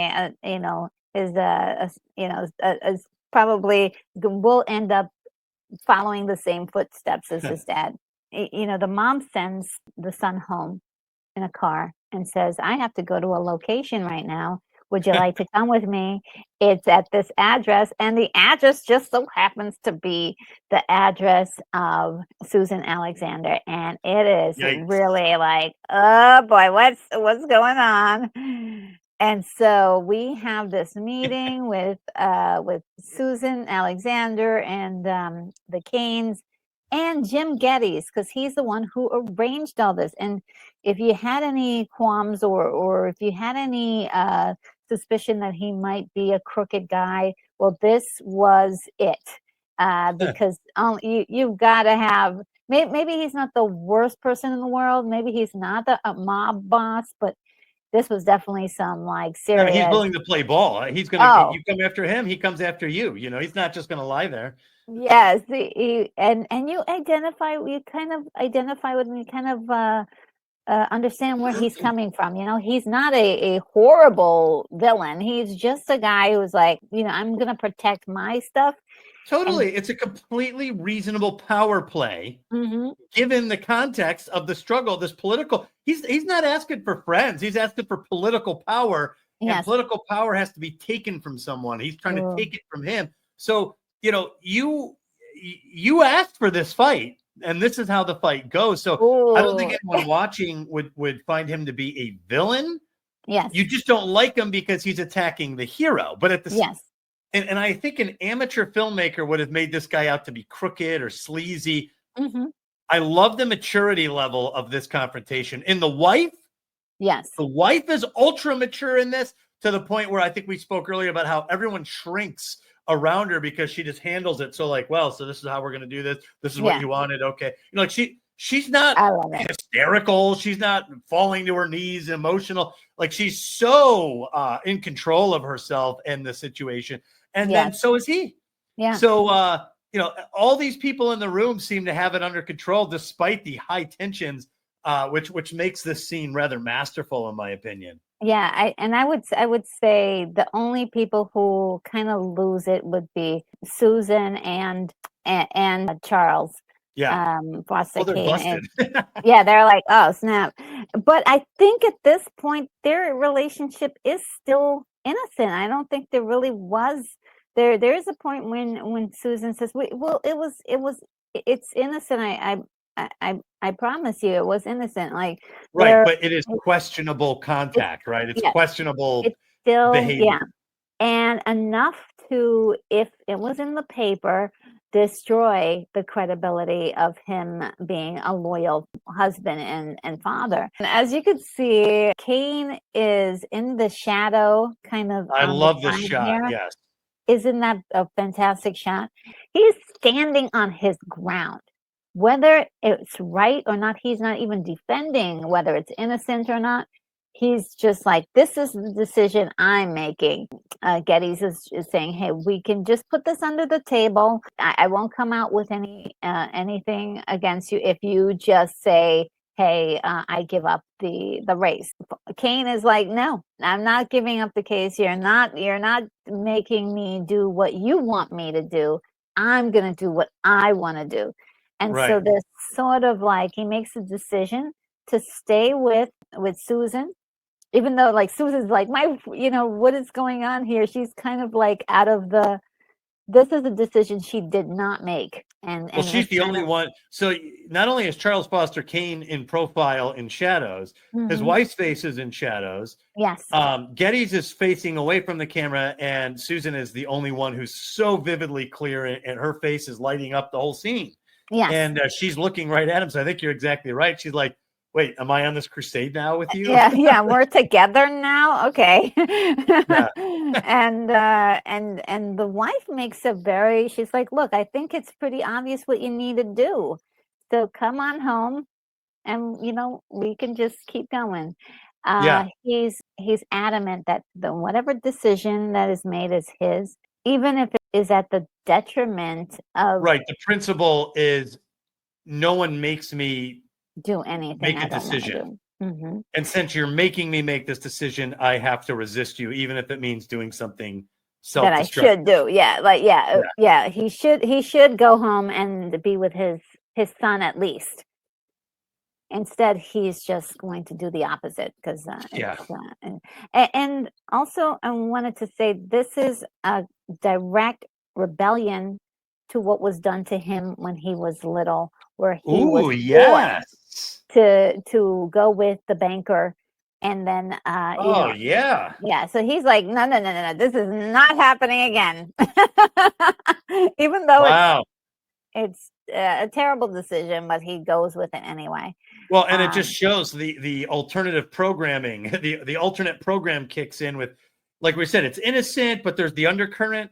The undercurrent is the alternative program that's running in the background app. Yes. So the second this situation, the background app becomes the main app here, and that he runs with this, and she runs with it too. So that's what I'm saying. It was there, it was innocent, but the little nudge changed, put it back into new context. Yes, I love it. And again, the wife played by Ruth she does such a great job. Very classy, leaves the establishment, and even says goodnight to Mr. Geddes. I was like, oh, you're so classy. She just handles herself with such grace. And she walks out of the movie, essentially. You don't see her again. Now, what they don't tell you in the movie, but they did tell us in the movie earlier during the newsreel, the wife and the son both die 2 years later after this incident. Okay, maybe I missed that. I'm not remembering that. Yes, it's in the newsreel, and it's very, very much like, oh snap! So this is a tragedy. This is a tragic moment. He is abandoning his family for this. Well, yeah, you almost get the sense then at that point that he assumed he could put it all back together. He just had to prove this one point, and then that's taken away from him. Yes, and it's so sad. Ugh. We get candidate Kane caught in a love nest with singer. Jim Geddes made good on that promise. Once this hits the newspapers, his campaign goes totally bust. pretty much. They go through with the election, and of course, Geddes wins. It could have been avoided, but he. Yeah, and it was it's like live by the sword, die by the sword. Yes. Live by the headline, die by the headline. Yes. Oh my God, I love that. And yeah, because he certainly has put some salacious headlines out there. You notice they called him a love pirate in there? What?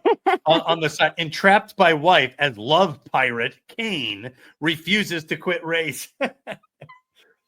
I love it. I love it. You're a love pirate. Yes, and they also reveal Susan Alexander. So the company that she's working with, I'm sure they got rid of her. That's incredibly humiliating for somebody who doesn't have resources, and she's out on her own pretty much. So she doesn't have a choice but to be with Kane at this point, because he's the only one who can actually help her. So it's kind of a weird situation for her at this point. This is it's funny. I haven't been analyzing this at all from the Heroine's Labyrinth, but this is a classic broken truce where the native culture that is with you turns against you. Yeah. Even though he's a male lead, this would be a broken truce. This is a broken truce. Yeah, it's a really sad moment in the movie. The highly moral Kane and his team. Songbird. they just really they really laid on the thick words here to really get you all worked up for this. I love it. I love it. Not one piece of this doesn't feel like during the making of this they didn't care. There's so much detail in every moment of this film, and that's what I really love about it. You can really break it down to every single minute thing. And here we have Leland, who's still telling the story. He's morally gutted by this. First of all, he liked Emily and was a big proponent of the marriage between Charles and Emily. So now they're broken up, and he is just livid. How could you cheat on this beautiful woman, and then at the same time, and not make the right choice to be with your family and your son, for crying out, your son. And so that really gutted him. And this is a scene of him just before he goes into a bar and starts drinking. Yes. Which is a sort of a spiral that continues to go on after that point. Before that point, we did not see him in such a state, but now he's ready to start drinking, because that'll become a thing. Yep. Yeah, they drove him to drink, and when Charles loses the race, he sets up this very interesting newspaper article feature. The first one was like elected, right? And so since he lost, this was the one that they picked. Fraud at polls, right? It feels a little familiar, but it's like this was him working the angles to make this work for him. And was it true, or it was probably not true, but this was a way to get the delegitimize it or cast doubt. Yes, and to strum up some support amongst whoever was left of his supporters to cast that doubt. This is a very interesting scene. It's another classic moment that people. It's basically the downfall of a man. The turn has been made, and now the evidence is coming in. Yes, and this is where we get the shot from so low. They actually had to cut out the flooring and put the camera all the way down there and film looking up like this to create this visual feast, if you will. Where you have you can see the ceiling there, and the ceiling takes up a third of the picture. It does, and it's been said before, but I think definitely it's a literal ceiling for the figurative ceiling. He's reached the ceiling, right? Well, yeah. If you look at it from a perspective, he's taller than you can almost imagine him like he's taller than the ceiling. His head actually is above the ceiling line where the wall and the ceiling touch. So it's like he's towering over this room, and everything else is below him. Yes. Also, he wanted everybody to love him, but they, because of his actions, he's in this defeated state. Yeah. And there's even a line in here, I believe that Leland says that he wanted the love of everybody, and then he wanted the love of the mass public. He was greedy for love, right, on his terms, which is definitely the sign of somebody who may be embracing some narcissistic, or at least self-destructive narcissist. It's good to have. It's tough because you're supposed to have a positive self-image. Yes, so you do want to be people want to be confident. People want to be beloved. I think the key factor, like anything, are you drinking too much? Is it starting to affect you in an adverse way? Are you beginning to behave detrimentally? Are you self-destructive because of it? And in this case, yes, it becomes a self-destructive trajectory. Yes, because he caused this, right? This is his fault. This is his fault. He could have had it all, and he gave it up to be stubborn. I mean, because at least he would have at least had his he could have with dignity say, hey, this is not the right time for me to run for governor. I can run the next time around. And it makes me think of your other observation about the trophy, where the trophy was that validation, that symbol of public adornment and adulation. Yes. And it was almost like he wanted the big trophy, which was the governorship. Yes. And he's like, well, you can't have the trophy. He's like, I will have. And he's like, well, he hadn't considered that someone could destroy the trophy. Yeah. Oh, nice. This is so interesting. Yeah, this confrontation is. Well, look at his headline again. It's above the ceiling line, even in that shot, even though he's standing at the back. Yes, and this is a great composition, of the shot that you had to it had to be done by the floor. You had to cut out the floor in order to make this shot. This is a 1 in a million shot, and it looks great because you find the massiveness of the moment, how impactful it is, destructive, a pure tragedy of the moment, and then you just have these two men talking to each other like from opposite positions of thought, and it's weird when I'm looking at this. Charles Foster Kane is further away. He's in the background. The other gentleman's in the foreground, and it's still Charles Foster Kane that looks like he's dominating the room height-wise. Yes. So it's a very interesting shot. It's like it's like Gandalf the Grey when he makes himself really big in the room. Yes. It's great. At this point, Leland is asking to go to Detroit, I believe. He doesn't want to work there anymore, and he's going to be working with the arts. He's going to be working with the arts, which kind of, puts him in the position later on being a key in judging or criticizing Kane's next project. Let's just put it like that. But we're about to get into it. It's so good. But this moment is just, look at that scene. It's incredible. I love this kind of still storytelling. It's not a scene with a lot of edits, but it's really great for showing us body language and tension in the room. Leland is drunk, and he's like, "You're drunk. You're drunk. That's the only way you can come talk to me." They're like the best of friends. Yeah. And so yes, it's gonna be hard for him to actually confront his friend and say, what you did was messed up.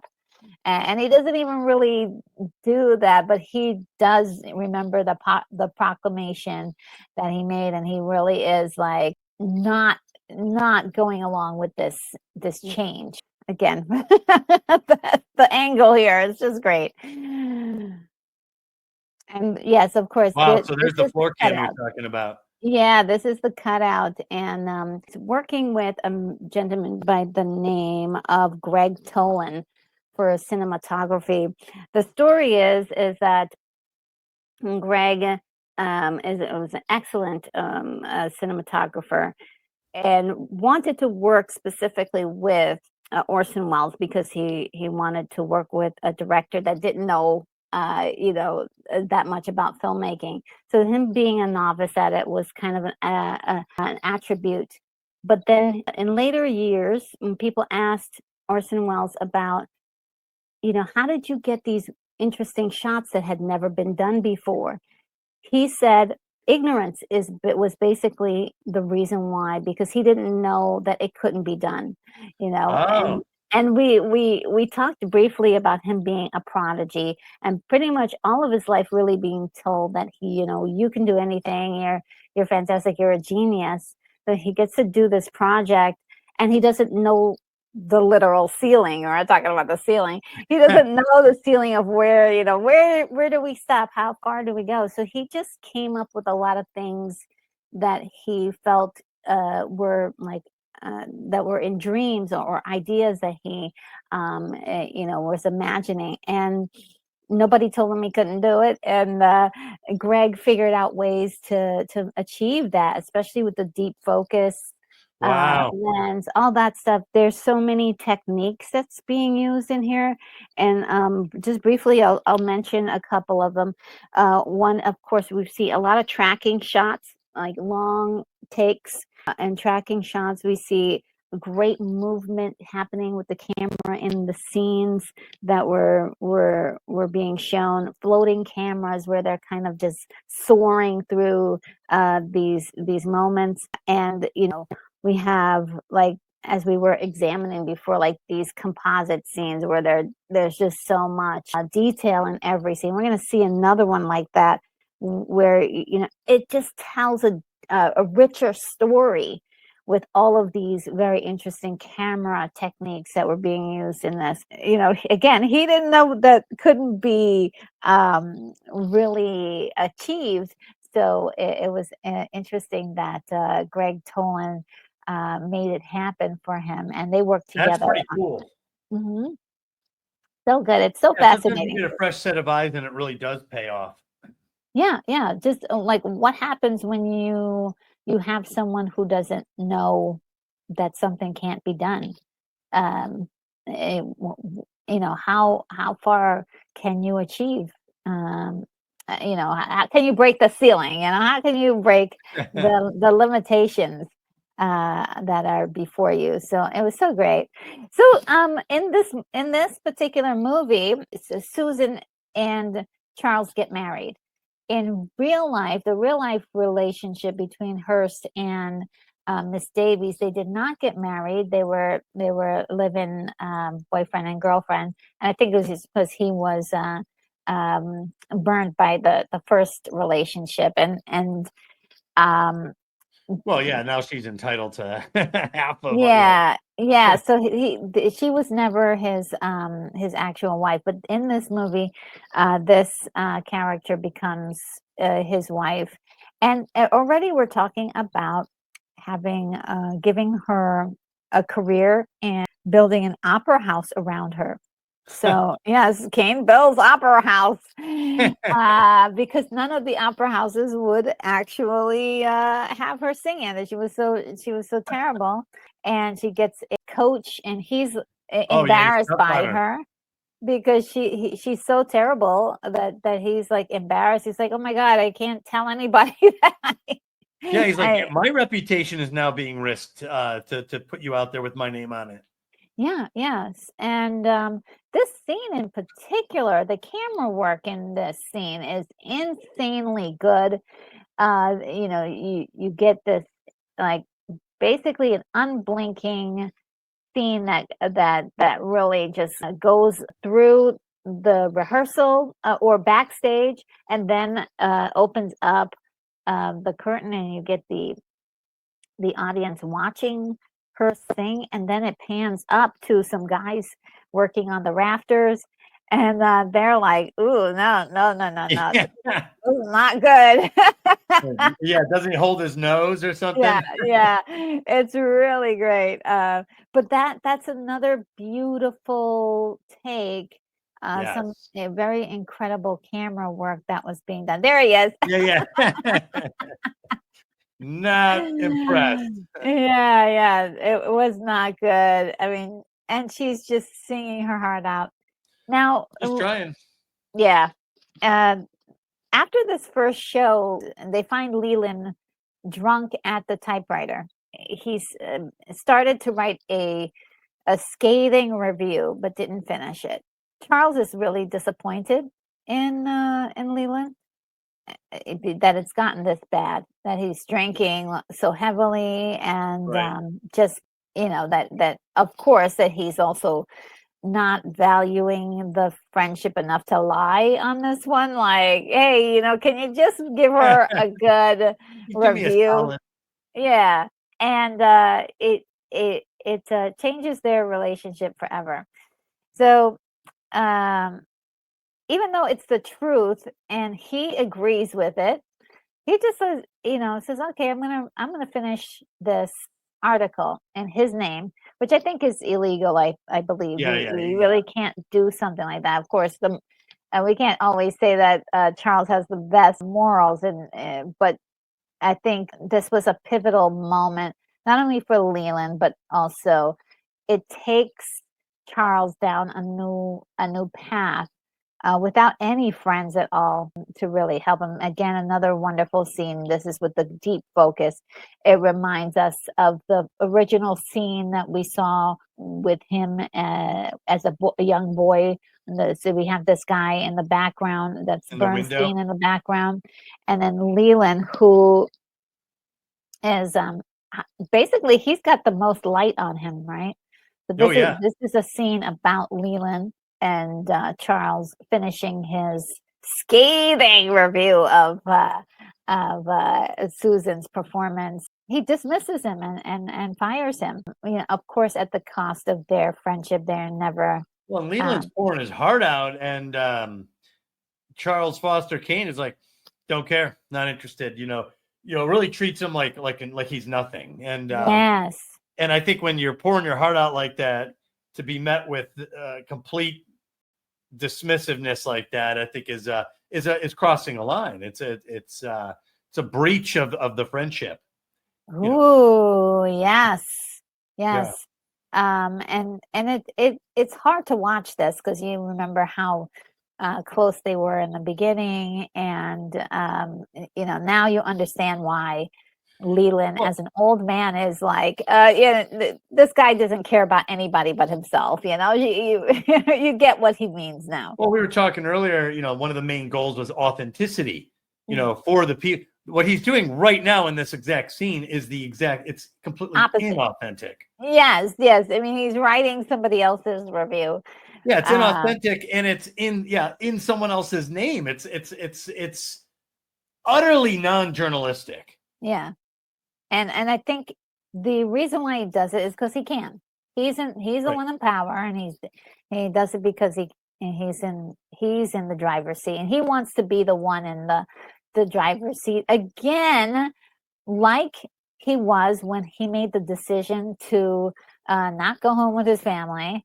Like Right. he's still trying to be the one in control at the detriment to his friendships all the way around. So hard to watch. And then the reporter finishes up with Leland and goes to see Susan Alexander Kane. And this scene in particular is another one of those fantastic camera moments where we have the movement of the camera, going up the building and goes right between El Yes. Rancho and the floor like that. And I'm like, wow, how did they do that? Yeah, and there's Really like some great. stone that's lodged in the glass. I just love all the little details they include Yes. to make it real looking. Oh, so good. And Oh we yeah. we find the reporter talking to Susan, who is in tears, and she is just having a hard time with her memories of Well, she's a little them. tipsy herself in this, Yeah, right? she's been drinking. Yeah, you could almost smell the alcohol coming Yeah. off of the Hey, screen. how's It's it like, going? girl, get a mint. I mean, the very image of like the 1940s starlet who's strung out, you know. Yeah, it's super sad. And you just want to know, like, how did she get this way? The last time we saw her, she was, she was singing in their own opera, and they were married. So how did this come about? Well, as she starts to tell the story, we get to see her side of things, and this is where I think I started to really feel more like she was an innocent victim in all of this. Yes. Yep. Like my, from the beginning, I was like, oh, she's just taking advantage. And then seeing this, I was like, oh, she's trapped Yeah. in a nightmare. And we've got the coach who is trying to get her to sing, and she just can't get it. She wasn't made for singing like this. Like, she probably could do more like light singing somewhere else, maybe in a cabaret, do some like gentle singing, but to be singing opera, she just can't like hit those Yeah, notes. this isn't practice. This is humiliation. Yes, and she's on a daily basis in the rehearsals while she's on stage. It's just humiliation after humiliation after humiliation each day. We get Charles come in the room, and he's like, no, you're gonna sing, and he's gonna teach you, and we're gonna, he's very much like a taskmaster on this. Well, he thinks he can achieve the outcome through sheer force of will, because that's been his modus operandi, coming Yes. from nothing, going, by sheer force of will, you push through, you get it. And what he's not doing is adapting to reality.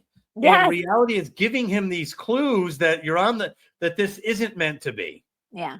And by the way, I have learned this lesson in life, that you cannot be the sole driving force when several people are involved like this, because if you are, reality will come in and make the correction for you. And he's driving through every single red light. Every single one. Works, yeah. Right. And it works for the individual. If you want to risk yourself, if you want to risk embarrassment, if you want to risk ruin, go for it, because that's how some people get to the top. That's how some people break through.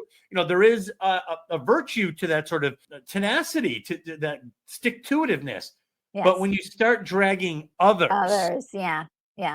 with that modus operandi, then you are the only one. You are now dragging them with your force of will in a direction that probably they shouldn't have been dragged. And I think, if, like in this case, had he not done that, had he paid attention to the signs, you get a sense that everyone's life would have been better. Yes. Right? Absolutely. I mean, if you just look at the picture here, this girl looks like terrified and scared, and it's like this is a nightmare for her. It is, because she's out there for everyone to see. It's like right out in the.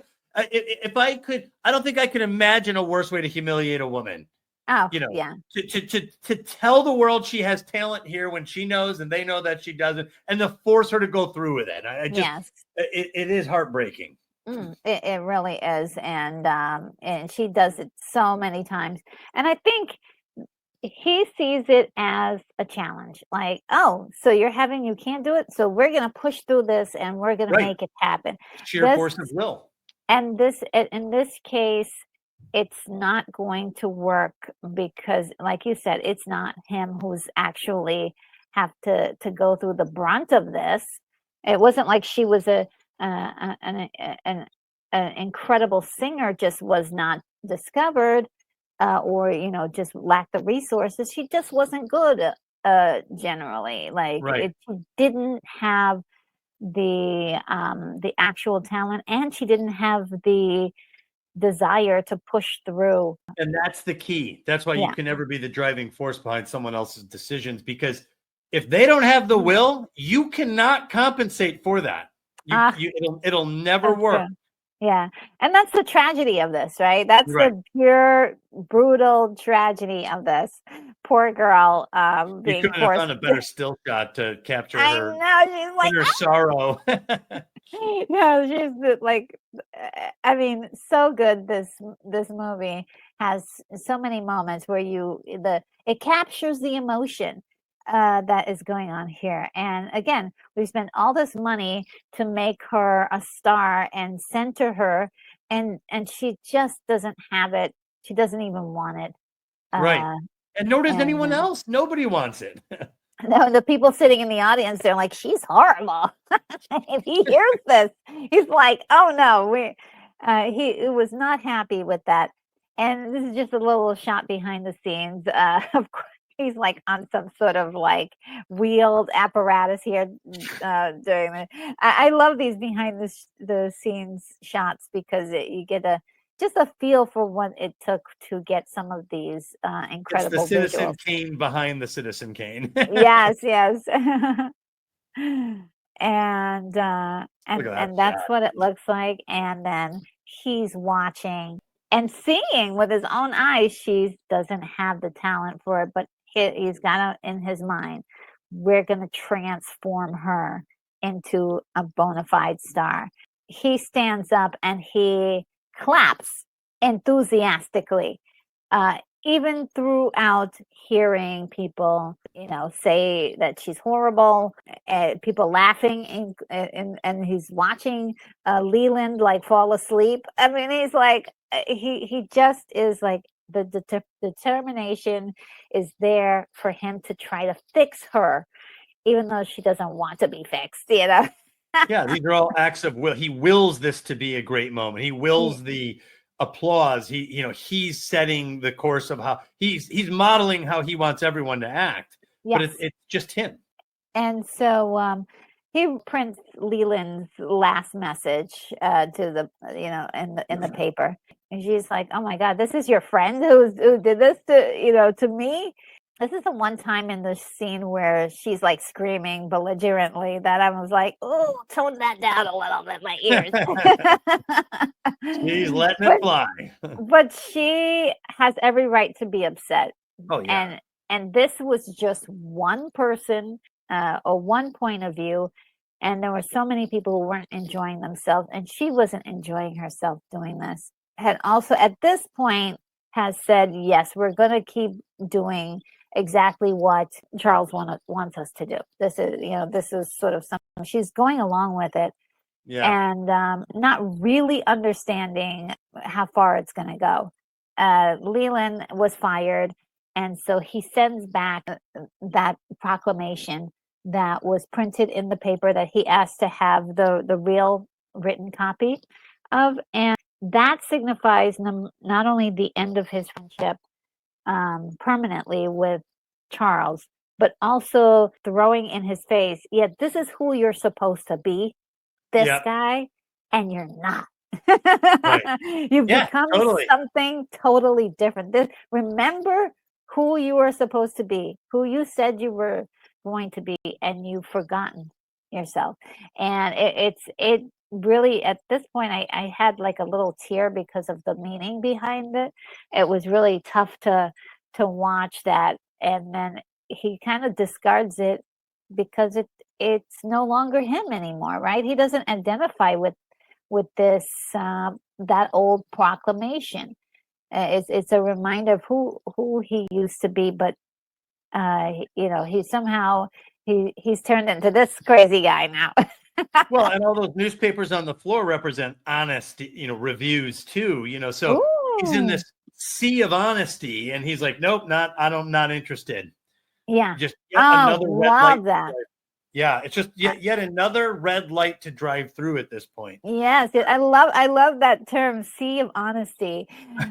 Yeah, all the different papers that gave terrible reviews for her performance, that nobody wants to actually, even she is denying that, like, that they should actually be honest about how they feel, just to please at least him. And right. right. If you're terrible, you're terrible. And so she's like, please, I don't want to do this anymore. he uses his intimidation to keep her in line and keep her going at this, which I was like, huh, this is very interesting. He's already a towering man, and so she's in a seated position. It happens again later on in the movie where she's like having second doubts or second thoughts about the whole And thing. she Wants should. Yeah, and she should, right? And she's like, okay, like, I don't know, why do I have to do this? And he's like, you're going to sing and you're going to perform. I mean, he's like really now become her mother, like the extension of somebody who is forcing her to do something she does not Well, he's want to taking do. away her will. Now, at Yes. first it was his willpower was the driving force behind her ascent, so to say. But now it's like, now you realize that at this point, there's no room for your will at all. Yes, it's all me. Because It's all me. Right, because if your willpower has any signs of wanting to quit, then it's to be destroyed. And Yes. so he's just trampling her at this point. And intimidation so and hard. authority at this level, it's not a child. She's not a child. She's an adult. Yeah. When you start speaking to other adults in this fashion who are not your subordinates, you are losing your moral authority in real time. Oh, wow. Yes. Yeah, that's true. That is like super hot, like flames everywhere. Woo! Well, it's true. Because you've lost the ability to Mommy. persuade, and if you've lost the ability to persuade, well, it might mean that you're not selling something real anymore. Yes. That they're denying you, or they're saying no to you. She's saying, I don't want to do it. So he's on the wrong side of it. Now he has to resort to physical, lower tactics.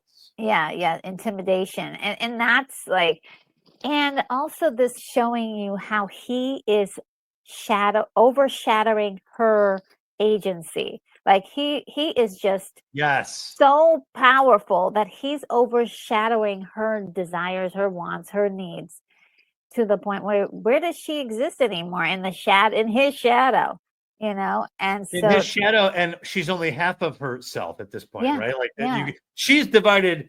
If you look at that, ooh, yes, it is perfectly down the center point of her face. So even though the shadow looks like maybe 25% of the profile, her face is exactly half. It's exactly half of her face. So so that must have been a miracle shot to try to pull that off. Oh, yeah. And there are so many with lighting that you've got to place it in the correct place. Like the one we saw earlier with all the characters that were in shadow and then she was in the light.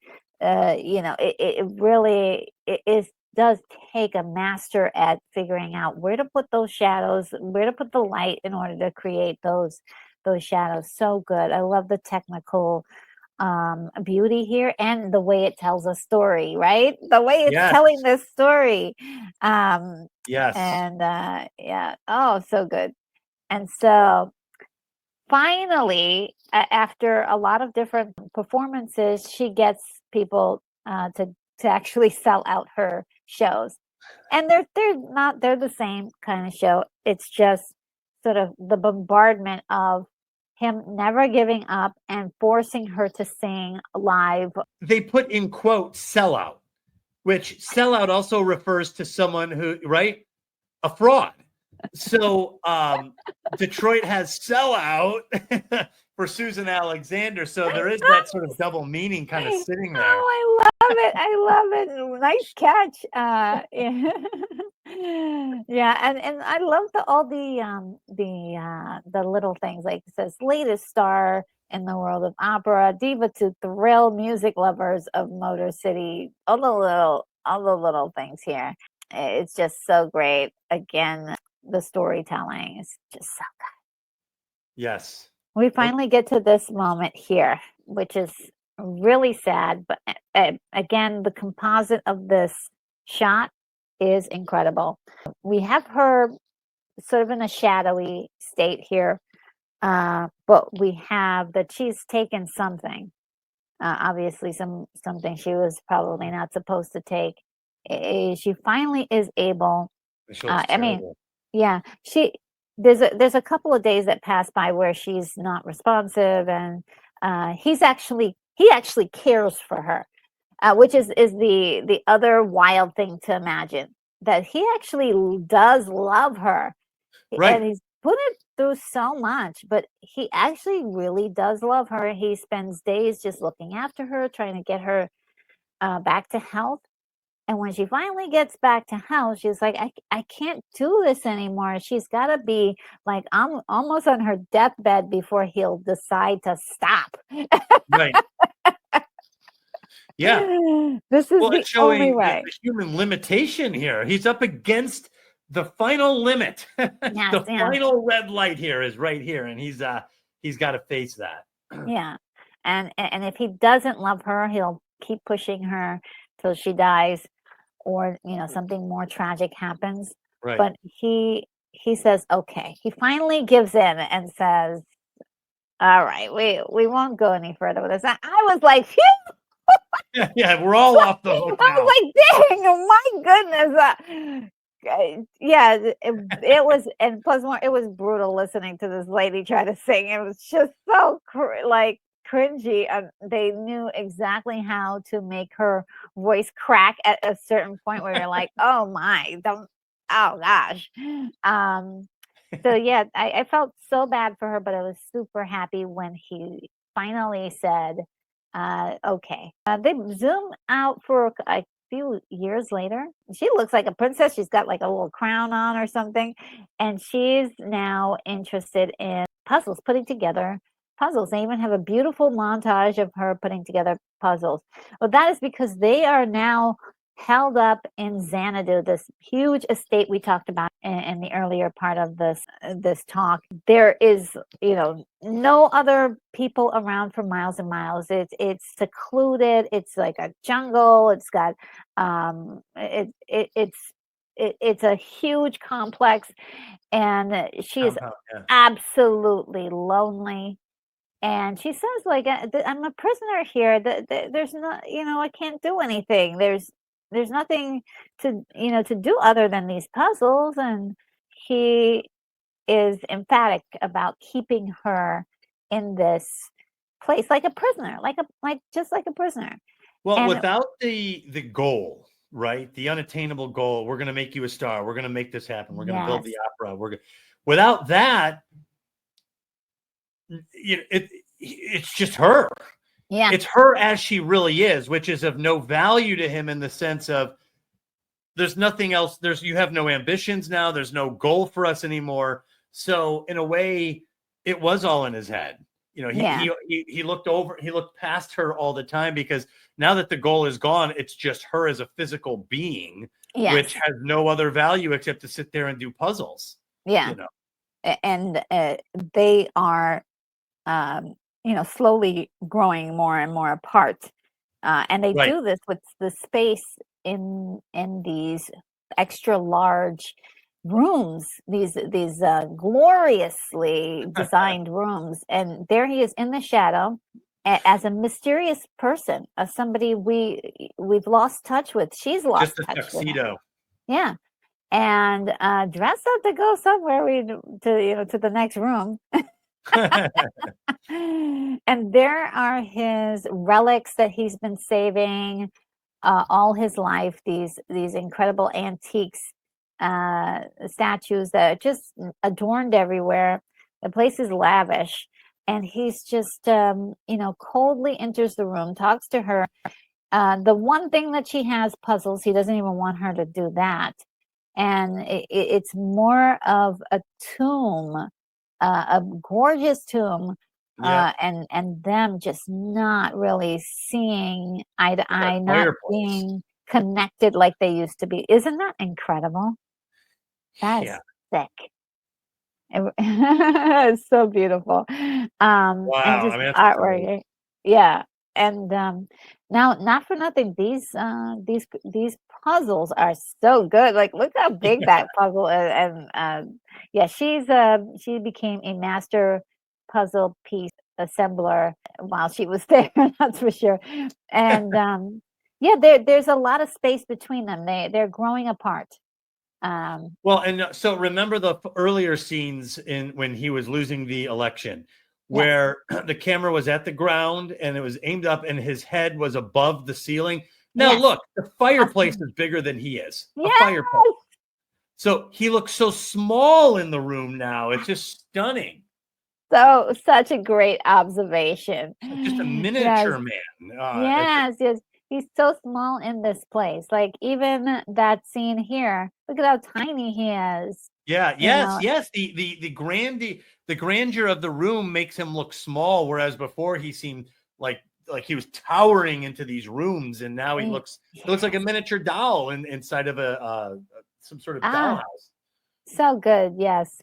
And there's like I said, a fantastic montage of her putting this together. Yes. And I just was like, this is the one time I would love to see it in color. Like that would, I'm sure like somebody on YouTube get on this and make this montage and put it in color for us. And that's her life now. Right. Entertaining people at these like interesting parties that they have at Xanadu and putting together puzzles. Another one where he's going down the stairs and he's alone, and even though she's there with him, he's really alone. Again, he looks so small in those stairwell because the stairwell is so big. Huge. It makes no sense. Like you don't need a stairwell this big unless you're going to host a party. This is your house, right? You're not walking up to the Roman Senate. Yeah, I mean, it's insane how this house is put together or is showcased in this movie. And again, this whole they do like this whole thing where they're yelling at each other from across the room. Again, look how small he is. Yeah, they're just showing that and the loneliness that's creeping in between them that I just think is incredible. So there's a picnic party that happens in the real life of Hearst and Davies. She used to throw some incredible parties at his estate with celebrities and all that stuff, and it was really lively and fun. And that was mostly all her. In this case, this is something that he's doing. He's doing this, and just to spice things up and to keep things lively, they get into a huge fight in their little bungalow, and it to the point where he slaps her. Again, we have this situation where he stands over her in a very intimidating way, and she's kneeling down. He's standing over her in this position, and it's creepy to me, like him standing over her like that, and she's like really. Well, it's a master servant posture there, Yeah. Now, in contrast to the last time he did that, and we saw that, her face is in full light. Yes, you're right. And there's a defiance there too. And there's no shadow he's casting over her. Yeah, you're totally right. Yeah. Her face is a totally different, is not afraid. She's looking up at him within her full power. The subtleties. I mean, it's so great. So this leads to her leaving. She's just had enough. She's out of there. And he really wanted. He was like, "Please don't go." He didn't want her. Well, he adopts kind of a pleading, softer manner, which I would say is a tactic at this point. I think it's honest. It's an honest plea, but it still comes from an egotistical place. It's just a different face of the same ego. Yes, I totally agree. He doesn't want her to go because he doesn't want to lose her and lose yet another thing. Yeah, it's ownership that he's craving, and also control. This is where he can have control over one thing. Well, but it also it's a definitive end to the goal of making her a star, to making her, anything, that whole thing, because he doesn't I don't lose, right?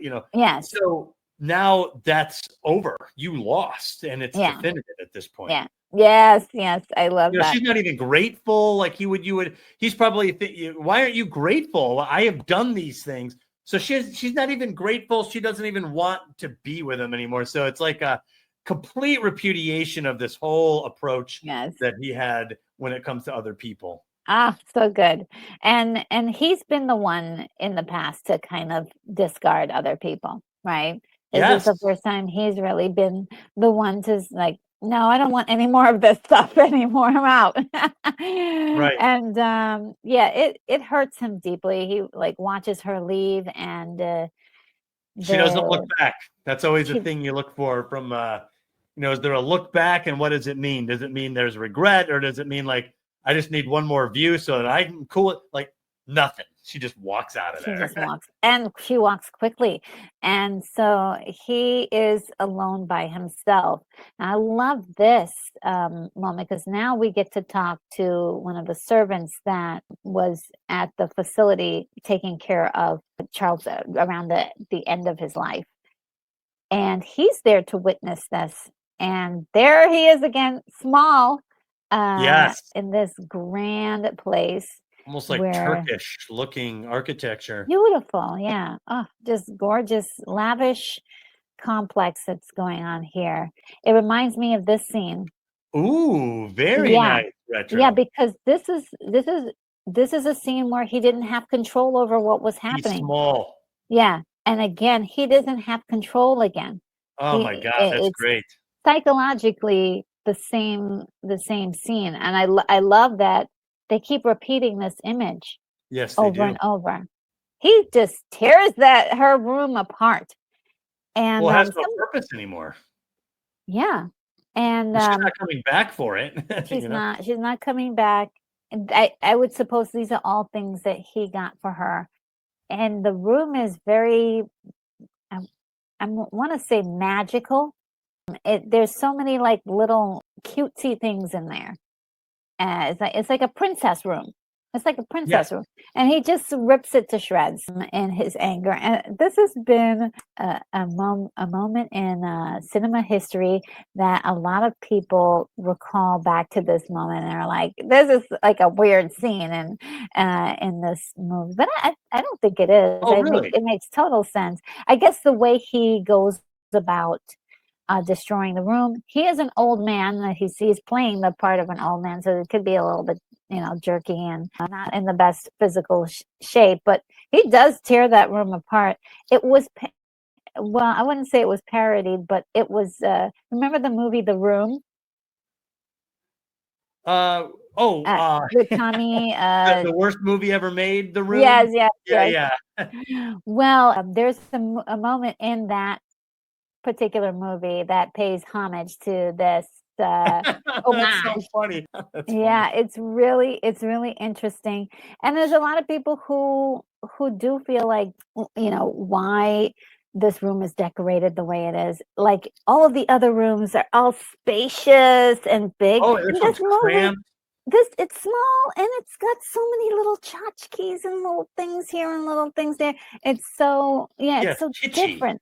Yeah, it's so different. And so a lot of that's been a source of interest for a lot of people. And Well, and the it's got a low ceiling, and mhm, that ceiling pattern looks like ribs, like you're swallowed into like the belly of stuff. But you're right; it's cramped, it's cluttered. Looks like there's veils over the windows. It's very closed in. You're right; it's not the yeah. cavernous palatial spaces that we've seen before. Yeah, and he takes up the room, you know what I mean? Like You're right; he's he the looms large biggest. there. Yeah, and so he tears it up, but the one thing he doesn't touch is a snow globe with a little barn in it, or a barn house. And of course, it looks like the barn house that he was raised in, and Right, so he saves it. And this is the very same snow globe that is destroyed when he dies, and he drops it after saying Rosebud. So it's one of those memorabilias from reminding him of home, and probably the last time he didn't have. well, he must have given So it to her. So if that's something that's very personal to him, like you said, it's kitschy in this Mhm. space. So it's just abandoned there amongst other objects that have no value, which makes it seem like it has no value. And you're right. He pauses, he stares at it. You don't see him, you just see the hand. But he recoups that is taken back. Yeah, that's the one thing he'll take. And I think, just the memory of home. Yeah, I mean, he's truly hurt by this. He Oh yeah. loved her. He really did love her. But he didn't know how to love her. I think he didn't know that he didn't have to, Well, like, make her a prisoner or make her feel like he was always domineering her. well, one rule I have for myself as a writer is human beings are actually very sensitive creatures. We're sensitive beings. Mm. So even if you're egotistical, even if you're self-destructive, even if you have all these bad attributes, when you see someone genuinely suffering, there is something about you that is still human, right? And you still Yes. hurt, unless you're a pure sociopath where you don't care at all. And those people exist, but they don't always make the best villains because of that lack of humanity. Mm. So you're right. He does care about her, but there's too much of Charles Foster Kane for that to matter. Yes. So it's heartbreaking, because you understand why she left, and you understand why he's upset at her leaving. It's also the failure of his worldview. He had his wife, the governorship, and all that, and then all of that got turned back. So he's been going down this other path, and at the end of this path is nothing. Because you've driven through all the red lights, your entire material world surrounding you is nothingness now. So that's what he has. That's what he's getting in this moment. Yes, it's super sad. And if you just look at the visual of him, again, to speak of the makeup and the transformative makeup that they used, I mean, it doesn't look anything like Orson Welles at all. Like it Right. really, yeah. I mean, is it the most convincing old man makeup? Probably not, but it definitely doesn't look like the same person. So Right. at this point, he is definitely has gone through a lot and is a different man. I love this scene in particular, and there's so many different interpretations of it. But for me, when I see this, I think of a man, especially the way he walks, is a man literally reflecting on his life, and each reflection is like a year that has gone by, where something, like he's done a whole bunch of living, and it's taken him to where he is today. And that's sort of my interpretation of the scene. Yeah, that's exactly right. The two usual interpretations that I've landed on with mirrors are illusion or identity. Usually they're two different interpretations, but in this case, it's like both are true. There's the because it's like a house of mirrors, and you see the different. There's a repeated image, which is usually the symbolic of deception or illusion. And usually, when they're looking into the mirror, it's symbolic of identity. And in this case, he's not looking into the mirror, and yet you get a sense that this is about identity, and yet it is about deception or illusion at the same time. So that's pretty amazing work for a cinematographer to have achieved. And it's not just about the camera being aimed at this image. It's about earning this image through the storytelling up into this point. So it's earned. Yes, it's earned. And then we get back to reality, back to where present day. The reporter doesn't really find out what Rosebud is at this point, and is going through some of the relics and talking to people and realizing, what, this is a hopeless case. But what we're getting here is, we have this Palacious Xanadu, but also it is acting as a warehouse for all of these things. So it is pretty incredible. We get there's the trophy that he got. It is on the podium. I love it, on a podium. We get the last words said by the reporter, which really sums up, like, maybe this was about the loss of something that he could never find. It pretty much ends with that kind of thing. They never did get that answer that they were looking for, which is like, oh no, you think at this point you're Right, going to right. see the end and that's it. But no, no, no, Anticlimactic. no.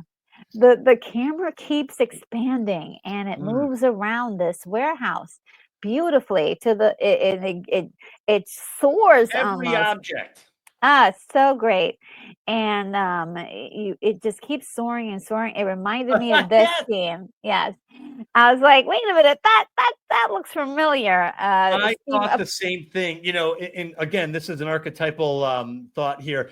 In terms of storytelling, warehouses, like even in Xanadu, the image you had there, even here, it's like the backstage of a theater where yeah, you have all of these interconnecting images, a statue of Julius Caesar next to a horse head, next to stars from some magical thing. It's all these different shows and plays and settings, and it's always to me symbolic of the human mind. yes, That if I could go into your mind and walk around and that could materialize in the images, it would look like Xanadu. It would look like this. This is the place where and in Raiders of the Lost Ark, this is the warehouse where you put things you want to forget, right? oh yes, Whereas Xanadu, yes, it's this massive collection of objects that all meant something, but now that they're all gathered here, we don't know what any of it means. It almost looks yeah, like gibberish. It's extreme, right? So yeah, warehouses are beautiful archetypal images. Like I said, the backstage of a play. It's like this place where objects are collected that have archetypal imagery in and of themselves. So I love that you pulled up this image because I could not help but think the same thing because of the scale of the collection point. yes, yeah. The scale and also just there's something about the movement of that camera, and I was like, oh, this is feeling familiar. It was Yeah. just one of those moments where I'm like, Steven Spielberg, did Yeah. is this you? I very well may be an homage. Yeah. But I do think Citizen Kane does have its own momentum for it in putting it together as the source material, because this is a now collection point of everything you could think of. Remember, the opening scenes Yes. of the movie is this huge, long propaganda monologue about all the oddities of the world gathered here. And now we're looking at it, and it just looks Yes. like a warehouse. It just looks Yeah. like stuff. Yeah, and a lot of them are in boxes, some of them are out, and it's just a smorgasbord of stuff. It's like going to the biggest, richest hoarder's house. Yes, that's exactly right. That's why hoarders can't throw, because I said that these are symbolic of human psychology. Mhm, Like the mhm. Raiders of the Lost Ark warehouse is the place of the mind that you put things to be forgotten. Whereas Yeah. Xanadu is the loftiest objects a man can imagine are all gathered here. That's why hoarders cannot throw things out, because the objects, no matter how mundane or Yes. worthless it looks to the untrained eye, they cannot part with it because it has psychological power over them, right? There's this, you can't throw that out. That's when it was 1986 and I was working at this place and this, that, and that. Like, oh, well, what about this? This is like an apple core. But that's what, so every object in the hoarder's room is something that has been filed away psychologically. So Mhm. when you see these things, you are looking like exactly like what you said, the hoarding of objects that Mhm. are psychological, electrical impulses of the brain. These are the physical manifestations of them Oh, in reality. And that's why warehouses are such great settings if you're trying to capture the inside of the mind. This is the inside of the brain of the US government, mhm. of things that are supposed to be forgotten. Whereas Xanadu is the inside of the brain of Charles Foster Kane. We're looking at the physical objects of his psychology, of his psychological makeup. And this is Yes. all the stuff that's in there, like you said, Yeah. like a hoarder. And so that's why these scenes are so powerful. And look, and I know you're building up to it, scattered amongst what looks to be a debris field of luxury Yes. is this one almost common object. Very, very common. Blink and you will miss it, but it zooms in to this sled right there, and that is on the front of it It says Rosebud. So the audience gets it on. By the way, this is the guys who are the caretakers here, or are trying to figure out what's what. Decides that the sled is not useful and throws it in the fire. Yeah, And it gets destroyed. But we are the only ones who realize that Rosebud is a sled and what that's it right. means. And we go back to when it was used in the story, that it meant so much to. We realized that he never forgot about that sled, and he never forgot about his time when he was living with his mother and father, whether that was abusive or not. You know, he loved that place. He loved that those times, but also it was a time when he had agency. He was a child. He lost his ability to continue his childhood. He became suddenly an adult, a little a person preparing for adulthood. Well, The remember the we've whole time. in our previous discussions we've talked about what a sacred fire means Mm. and how, and notice Mm. it's fire imagery. We're literally getting fire imagery, but the sacred fire has a dual symbolism. One is an individualism, and you can imagine a sled. You're sliding. You're free. You're sliding. You're subject to the forces of nature. You're just along for the ride on a sleigh. Mhm, mhm. You know, and it Yeah. also has to do with your origin, your native culture, something cultural that has been passed down to you. And this is what his source is. So I always think to myself, and I think about this when I'm writing characters. Mm. And you could think about it. You could do this exercise on yourself, even. Who are you if I never had the name Douglas A. Burton? If no one gave me a name, if no one did any of these, like, who am I at that core? Who's the character there? Who's the character?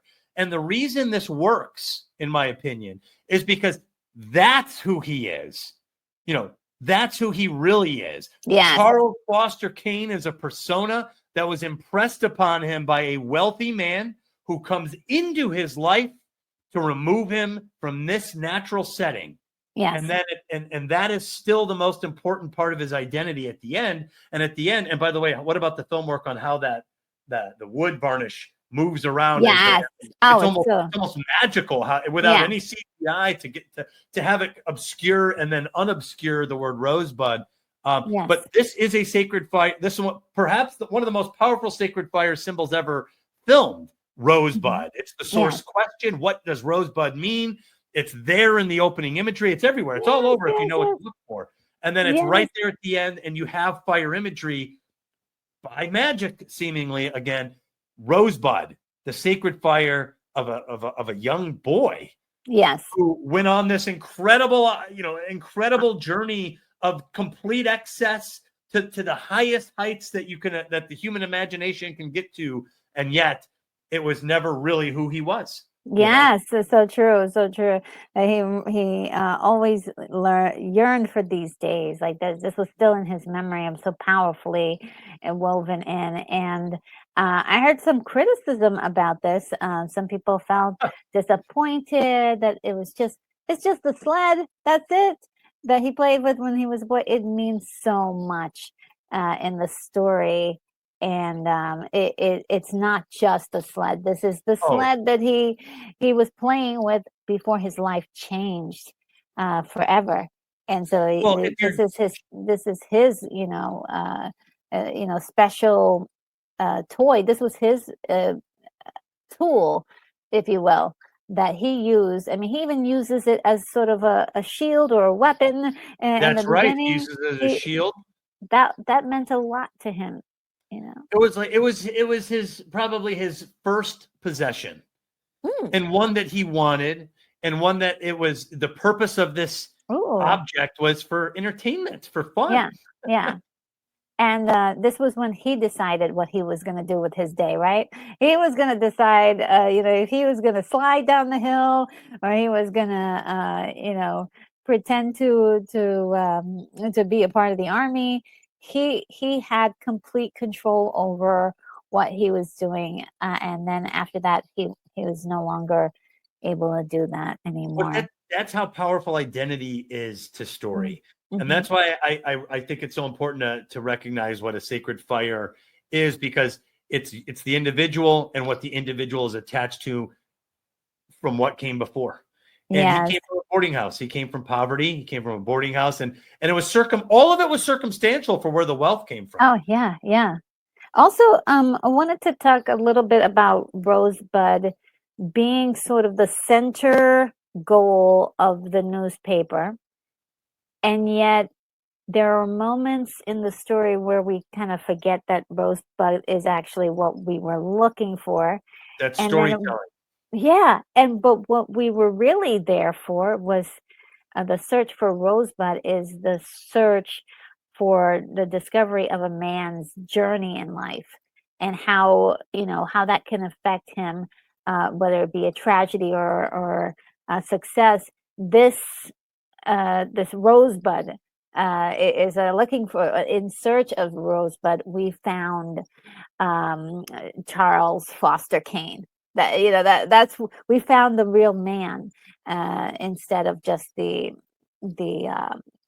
object Rosebud.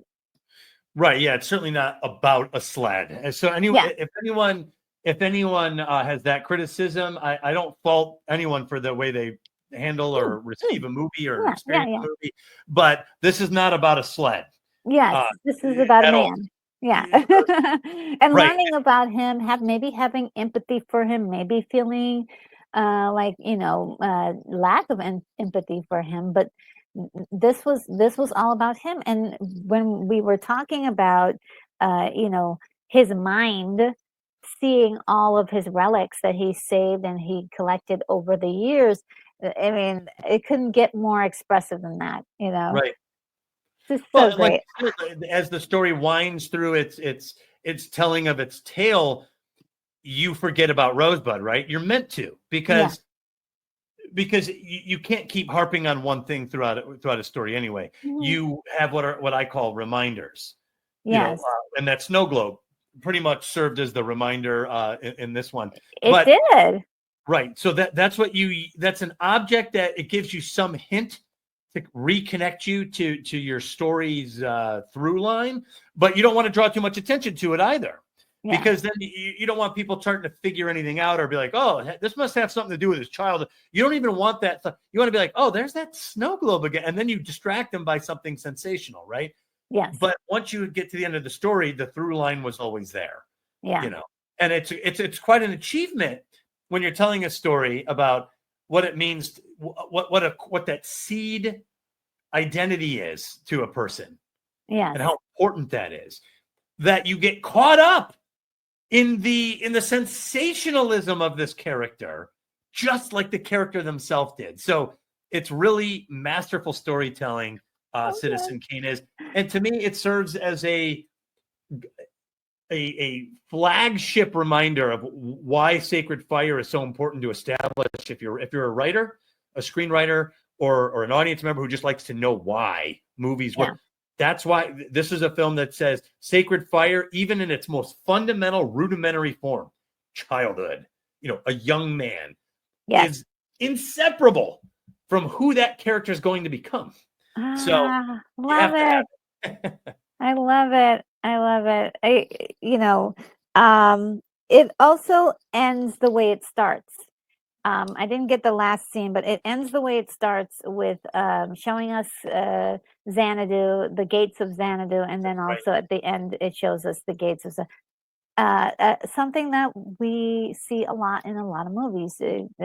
That same repetitive thing. Another movie, I think, too, with the order of things that are Yeah. happening in the movie, the fact that the movie is out of order, not necessarily in chronological order, and we have movies like Memento, where things are totally jumbled up, and it's sort of something that I think people really take to as sort of like it has to be done right. You can't just decide you're going to tell a movie out of order like that.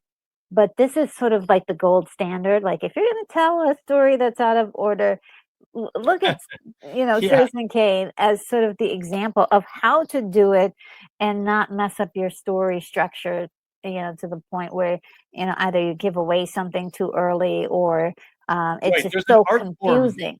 There's an art form to the progression because you're also Ooh. misleading and misdirecting an audience by telling them out of order. Yes. It has to make sense Yes. in the end, right? So, like, Yeah. I think of Pulp Fiction. You mentioned Memento, and there's a new movie that I've seen recently called Strange Darling. If you haven't seen Ooh. it, you should go see it. It's told out of order, and I think it's pretty masterful because you just have to see it. Oh, I can't You will wait. be Yes. surprised. But it's told deliberately out of order, and it's done brilliantly. Not as brilliantly as Citizen Kane, but still brilliant in its own way. Yeah, yeah. So that is a plus for the story, along with incredible cinematography, incredible visual storytelling. It really was ahead of its time in so many ways, and led to so many people within the film community by the 1950s really saying how wonderful this movie was. Unfortunately, though, it had some challenges right out the gate. Just before it was like wrapped, there was word that Hearst got wind that there was a movie being made about him, and he was furious and tried to basically stop the movie. He threatened the studio, and that Man. didn't quite work. But he also told all the movie theaters not to show the movie anywhere. So there was that challenge, and a lot of there was a lot of people working on his behalf behind the scenes. So it was Wow. very challenging for this movie. It's so great. Like, of course, people just ate it up. They didn't get a chance to really see it, as is pretty much the case.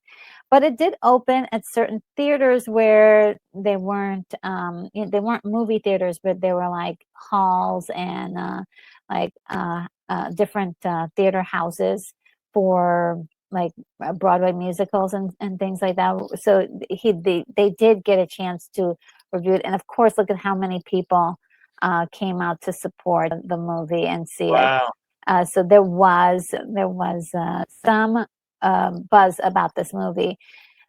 Look at that price, 30 cents. I was just looking at that. Well, and to see Orson Welles, I mean, geez, 3 dimes. Yeah. And this, 1941, this was his first movie. At the time, really, really popular for, his work in the theater, and is popular for his radio stint. But it was, anyone who saw the movie, they gave incredible critical praise for the movie, and it was up for 9 Academy Awards. It only won 1. Really? Which one did it win? I believe for screenplay. I believe the writing one, and I think that was because Mankiewicz, who wrote the film, wrote this with Orson Welles. He had friends in high places. So he was able to out Randolph Hearst for that one award. Yes, I mean it really modeled a lot of the things that were happening in the movie, where you saw Charles be able to kind of manipulate what was going on in the papers. Almost and the opposite.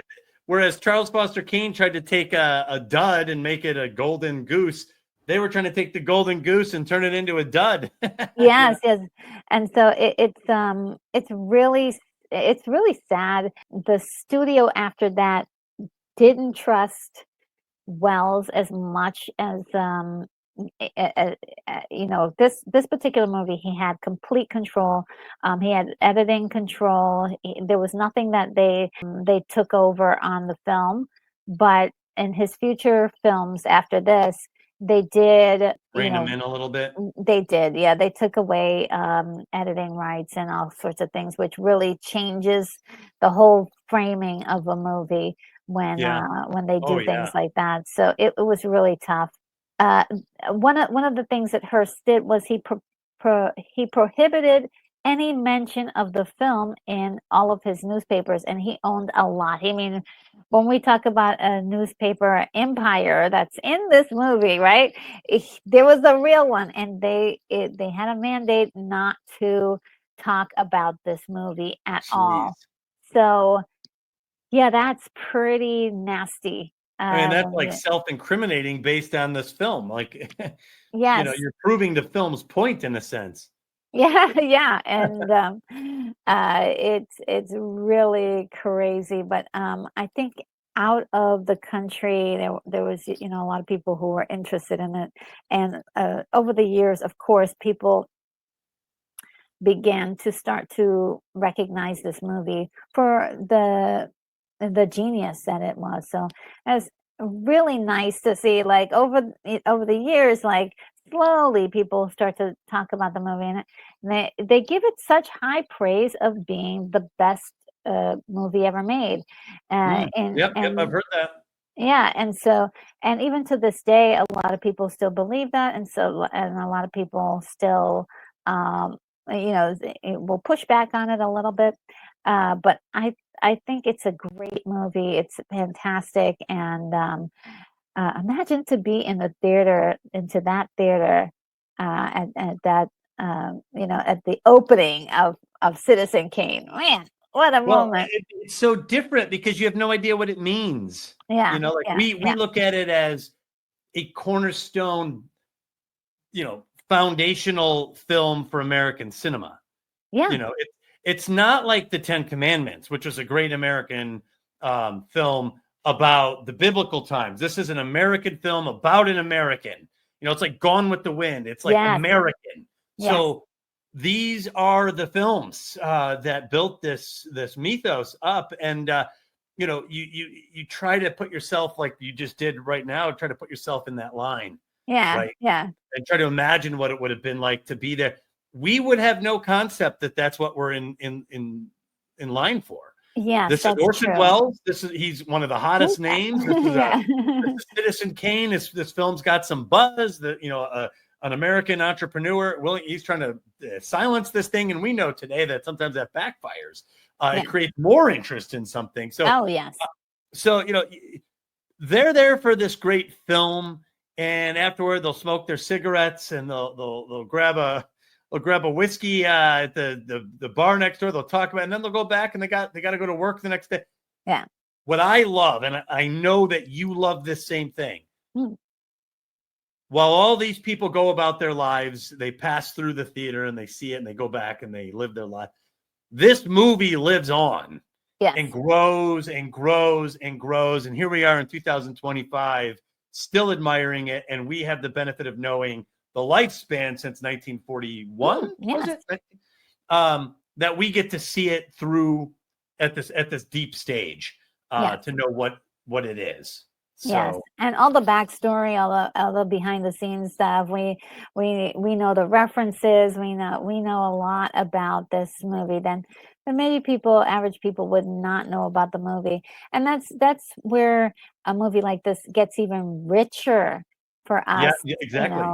That live here, and it was the most talked about picture in years. The promo for this is so the opposite of what really happened. It may have been really talked about, but I don't think it was. They did have the challenge of not being in certain newspapers, and there's also it's terrific. And that has that 1940s like war propaganda look to it, Yes, very like much. the great, the heroic citizen, who's Yeah. going to go fight Nazis overseas. It's just got that look to it. And They didn't have VHS, they didn't have DVDs, and I know that that, but there's if it doesn't work at the box office, that's kind of it for these things in terms of profitability back then. Yes, and that was it. It did lose money at the box office, but It was, it left a wonderful movie for us. And let's see what else. Oh, okay. So he went on to do a lot of other stuff. I'm not going to go through his entire, catalog, but he met his future wife in this movie, Lady from Shanghai, in 1948, Rita Hayworth, and they had children together. I believe at least one. And the same year he did Macbeth, which I have not seen and I want to see so bad. Now I want to see it. Yeah. Yeah, it looks so good. And there he is in 1950 with Eartha Kitt, doing a play in France. But Oh, wow. he's doing theater work. And as he got older, and a lot of his interviews are very humble. He had a great sense of humor. And even though he had experienced all those challenges, he made, quite a few really incredible films, managed to transfer over a lot of those beautiful techniques he developed in this movie into those movies as well. I can't wait to look at all of them. And he had sort of a little bit of a cynical view of Hollywood by the 60s and 70s, and even said to the point that when he made Citizen Kane, it was the golden age of Hollywood. So it's very interesting because now we and this time are saying, yeah, remember the golden age of Hollywood in 1980s, Well, yeah, to me, the golden age was like 1975 to like 1985. Something like that. Yeah. That span there seems to be where new imagination came in, but that doesn't take away from other golden ages. Yes. It just, I found it very interesting that he was saying that, like in the 60s and early 70s is when I saw these interviews, and it's like, interesting. The waves of ages through Hollywood, and some of the rhetoric he was saying, or some of the verbiage he was saying, was so similar to what people are saying now about films, which I thought was very interesting. Like we were just saying that the moviegoers come and go and the theater stays, and you can almost picture like time lapse as time goes by and the cars change over there. But the movies grow bigger or smaller based on the craft and the meaning of the movie at the time. And there's something very intangible and special there. And I think that you and I both really care about those intangible things. Oh, yes. Figure out what those are.